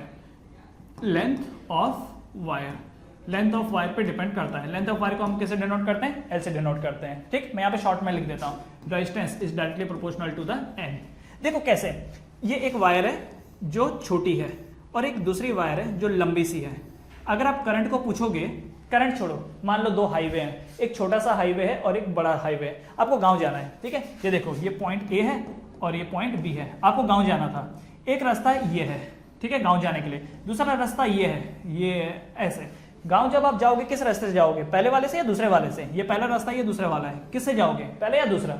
तो पहले वाले से जाएंगे हम लोग। क्यों पहले वाले से जाएंगे? वो इसलिए क्योंकि रास्ता कैसा है, शॉर्ट है। लंबा रास्ता कौन प्रीफर करेगा, समय भी जा रहा है उसमें, पेट्रोल भी जा रहा है और जो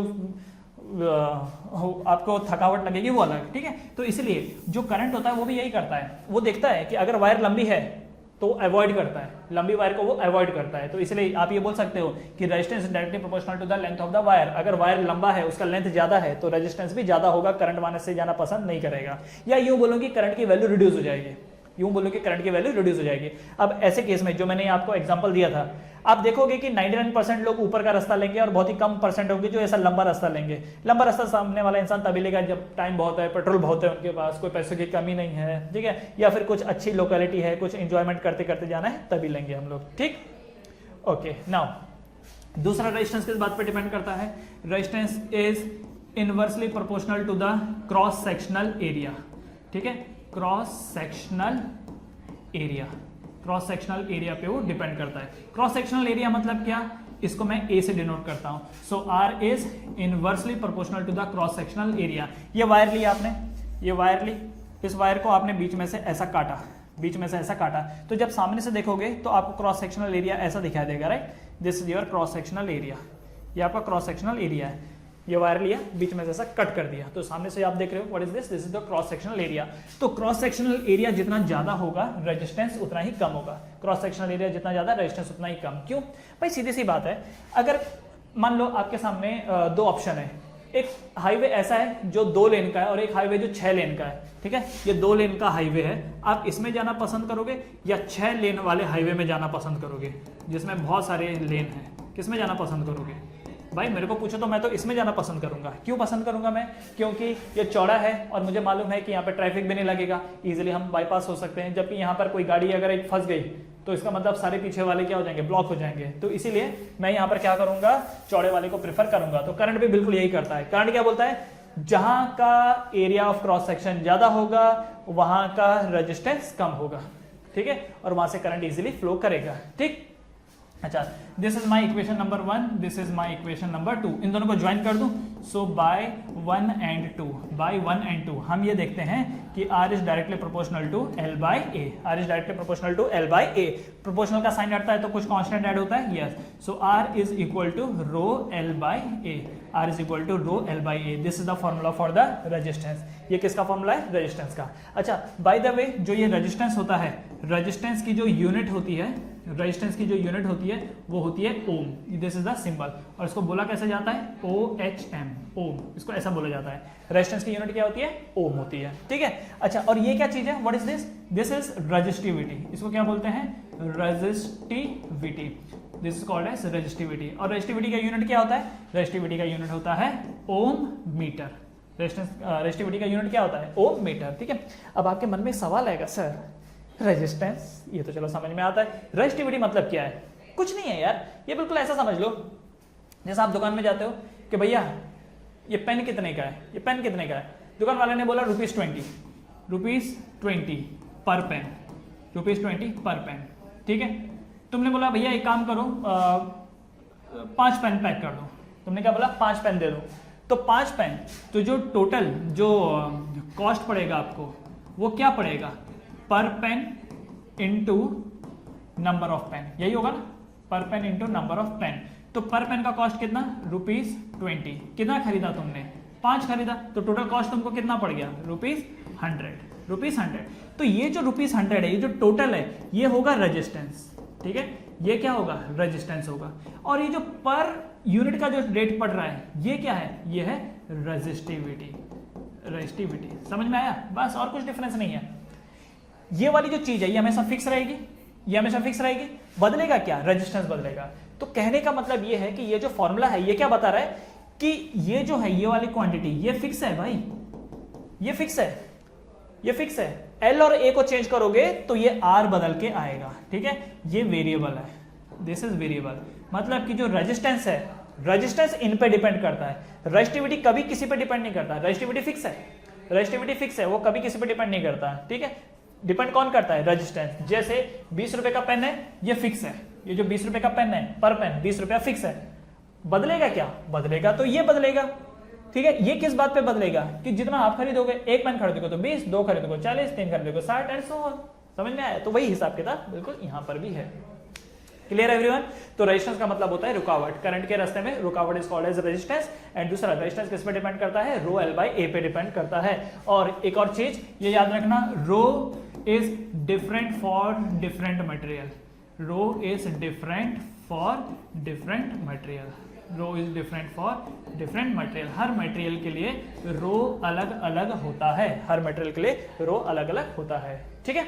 ऑलराइट, अब यहाँ पर एक चार्ट बना हुआ है रेजिस्टेंस की वैल्यू का। एक्चुअली ये रेजिस्टिविटी दिया हुआ है, ठीक है, ये रेजिस्टिविटी के टर्म्स में दिया हुआ है। ये कंडक्टर है, ये अलॉयज है और ये इंसुलेटर है ना। अच्छा, अब यहाँ पर देखो जरा रेजिस्टिविटी, इसका रेजिस्टिविटी कितना है कंडक्टर में? ये सिल्वर, सिल्वर का रेजिस्टिविटी कितना है? सिल्वर का देखो कितना बता रखा है, 1.6 into 10 to the power, I think आप देख पा रहे होंगे, 1.60 इंटू 10 टू द पावर -8। ये किसका बता रखा है? सिल्वर का बता रखा है। पेपर का क्या बता रखा है? देखो पेपर का 10 टू द पावर 12। इसका रेजिस्टिविटी देखो कितना हाई है, इसलिए ये क्या है? इंसुलेटर है। इसका देखो कितना कम है, इसलिए ये क्या है? कंडक्टर है। तो याद रखना, कंडक्टर का जो रेजिस्टिविटी होता है ये लो होता है। कंडक्टर का जो रेजिस्टिविटी होता है वो कैसा होता है? लो। जबकि इंसुलेटर का रेजिस्टिविटी कैसा होता है? हाई। क्योंकि रेजिस्टिविटी हाई है तो रेजिस्टेंस भी हाई है, और अगर रेजिस्टेंस हाई होगा तो वो बहुत अच्छे क्या हैं? वो बहुत अच्छे इंसुलेटर हैं, इंसुलेटर्स हैं, ठीक है। एंड अगर रेजिस्टिविटी लो है तो रेजिस्टेंस भी लो होगा, तो वो बहुत अच्छे क्या होंगे? कंडक्टर होंगे। वो बहुत अच्छे कंडक्टर होंगे। ठीक है, समझ में आया? हाँ, तो याद रखना कि इंसुलेटर का रेजिस्टेंस हाई होता है क्योंकि उनकी रेजिस्टिविटी हाई होती है, एंड कंडक्टर्स का रेजिस्टेंस कम होता है क्योंकि रेजिस्टिविटी कम होती है।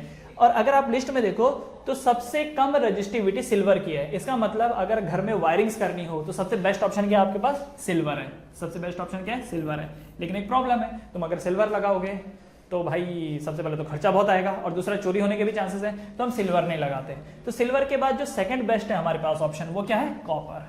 तो ज्यादातर घरों में क्या लगाया होता है? कॉपर लगाया होता है। ज्यादातर क्या, मतलब समझ लो कि कॉपर ही होता है। ठीक है, उसके बाद ये एल्यूमिनियम, टंगस्टन, निकल वगैरह ये सब बहुत बहुत कम होते हैं। ठीक है, तो सेकंड बेस्ट ऑप्शन क्या है हमारे पास? कॉपर है। ऑलराइट, तो आई होप सो ये आपको समझ में आ गया होगा। नाउ अब बढ़ते हैं आगे।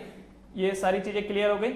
अच्छा, कई बार ना एक ग्राफ भी आ जाता है, कई बार ग्राफ भी आ जाता है कि ये V है और ये I है, ये V है और ये I है, और यहाँ पर दो लाइनें आपको दी गई हैं। एक लाइन आपको ये दी हुई है एंड दूसरी लाइन आपको ये दी हुई है, और आपको पूछ रखा है कि ये मटेरियल A है, ये मटेरियल B है।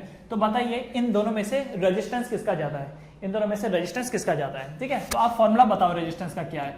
तो क्या रेजिस्टेंस V बाई I होता है? Is resistance equal to V by I। Ohm's law ये था ना, क्या था Ohm's law? V equal to IR। So R की वैल्यू क्या हो जाएगी? V upon I। तो इस फॉर्मूले को ध्यान में रखो। इसका मतलब याद रखना, जिसका V ज्यादा होगा उसका R भी ज्यादा होगा, क्योंकि दोनों न्यूमरेटर में जिसका V ज्यादा होगा उसका R ज्यादा होगा। इसका मतलब जो V की तरफ होगा, जो V की तरफ ज्यादा है, इसका मतलब उसका R भी ज्यादा होगा। ठीक है, जो V की तरफ टिल्टेड है उसका R भी ज्यादा होगा। अब मुझे बताओ A और B में V की तरफ कौन ज्यादा टिल्टेड है? A या B? ऑब्वियसली A, क्योंकि A V की तरफ टिल्टेड है, इसका मतलब A का जो V है वो हाई है, इस वजह से इसका जो रेजिस्टेंस है वो हाई है। ठीक है, तो याद रखना resistance of A is greater than resistance of B, is greater than resistance of B। समझ में आया? फिर से एक बार समझाता हूं। कभी भी अगर ऐसा ग्राफ दिया होगा, तो क्या देखना है? R equal to V by I होता है। तो जिसका V, जो V की तरफ ज्यादा टिल्टेड होता है उसका R ज्यादा होता है, क्योंकि दोनों न्यूमरेटर में है। तो जिसका V ज्यादा होगा उसका R ज्यादा होगा, और V उसका ज्यादा होगा जो V की तरफ टिल्टेड होगा, तो उसका R भी ज्यादा होगा। तो यहां पर देखो ये जो A वाला है ये V की तरफ ज्यादा टिल्टेड है, इसका मतलब इसका रेजिस्टेंस ज्यादा है। सो R is greater than RB। कई बार सामने वाला ना ग्राफ ऐसा दे देता है जानबूझ के कंफ्यूज करने के लिए, इसको I बना देगा और इसको V बना देगा और बोलेगा कि ये है P और ये है Q। अब बताओ किसका रेजिस्टेंस ज्यादा है? तो अब यहां पर आप देखो फॉर्मूला तो यही है, R equal to V by I। तो जिसका V ज्यादा उसका R ज्यादा, तो जो जिसका V ज्यादा होगा वो V की तरफ टिल्टेड रहेगा। इस बार V की तरफ कौन टिल्टेड है? Q टिल्टेड है, तो इसका मतलब resistance of Q is greater than resistance of P। ठीक है, तो जो V की तरफ टिल्टेड होगा उसका रेजिस्टेंस ज्यादा होगा, ठीक है।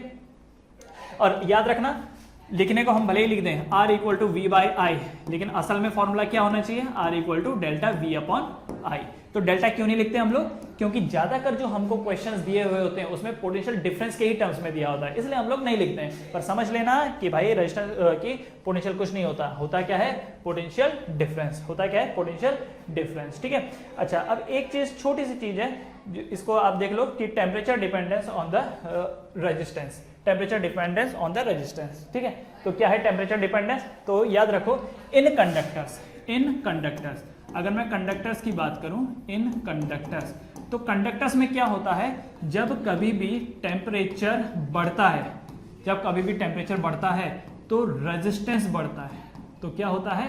रेजिस्टेंस बढ़ता है। अब आपके मन में सवाल आएगा कैसा? तो देखो होता क्या है, जैसे अगर मैं किसी भी कंडक्टर को ले लूं, लेट्स से ये कंडक्टर है जिसका क्रॉस सेक्शनल एरिया A है और जिसकी लेंथ L है। मैंने क्या किया, इसको एक बैटरी से कनेक्ट कर दिया, this is your high potential, this is your low potential. तो होगा क्या, यहां से करंट आएगा, ठीक है, this is the direction of the current, और करंट इसके यहां से ऐसा पास करेगा और फिर यहां से निकल करके वापस बैटरी की तरफ आ जाएगा। ठीक है, so this is the direction of the current, ये करंट का डायरेक्शन है। अब अगर मैं इलेक्ट्रॉन्स की बात करूं कि मेटल्स के अंदर एक्चुअली होता क्या है, या कंडक्टर के अंदर होता क्या है, दे हैव फ्री इलेक्ट्रॉन। अच्छा, अभी फ्री इलेक्ट्रॉन का मतलब क्या है ये भी समझ लो।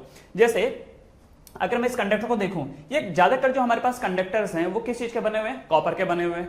तो होता क्या है कि सेंटर में तो जो ये न्यूक्लियस है, सेंटर में क्या है? ये न्यूक्लियस है, एंड न्यूक्लियस के आजू बाजू इलेक्ट्रॉन घूम रहे होते हैं। जैसे ये देखो, ये कॉपर है हमारे पास, ये कॉपर का न्यूक्लियस है, this is the nucleus of the copper, और इसके चारों तरफ क्या होगा, इलेक्ट्रॉन घूम रहे होंगे, ये एक ऑर्बिट में, दूसरे ऑर्बिट में, तीसरे ऑर्बिट में एंड सो ऑन, जितने भी उसके पास ऑर्बिट होंगे उसमें इलेक्ट्रॉन घूम रहे होंगे, ठीक है। अब होता है क्या कि जो ये आखिरी वाला इलेक्ट्रॉन होता है ना, ये जो आखिरी वाला इलेक्ट्रॉन होता है ये फ्री हो जाता है। फ्री हो जाता है का मतलब इसके पास ये अपने ऑर्बिट से निकल करके इजीली इधर उधर घूम सकता है, ये फ्री हो जाता है। तो रैंडमली कभी इधर घूम रहा है, कभी उधर घूम रहा है, ऐसे इधर उधर वो घूमता रहता है, ठीक है। ओके, अब उसके बाद होता क्या है, तो अब जरा समझिए, अगर कॉपर में से एक इलेक्ट्रॉन निकाल दिया जाए, ये लो, कॉपर में से अगर मैं एक इलेक्ट्रॉन निकाल दूं तो ये क्या बनेगा, कॉपर प्लस एंड 1 इलेक्ट्रॉन, यही बनेगा। कॉपर में से मैंने एक इलेक्ट्रॉन निकाल दिया, क्यों निकाल दिया, क्योंकि आखिरी वाला जो इलेक्ट्रॉन है वो इधर उधर घूमता रहता है। तो ये जो बना, ये क्या है, ये कॉपर का कैटायन है। व्हाट इज दिस, ये कॉपर का कैटायन है।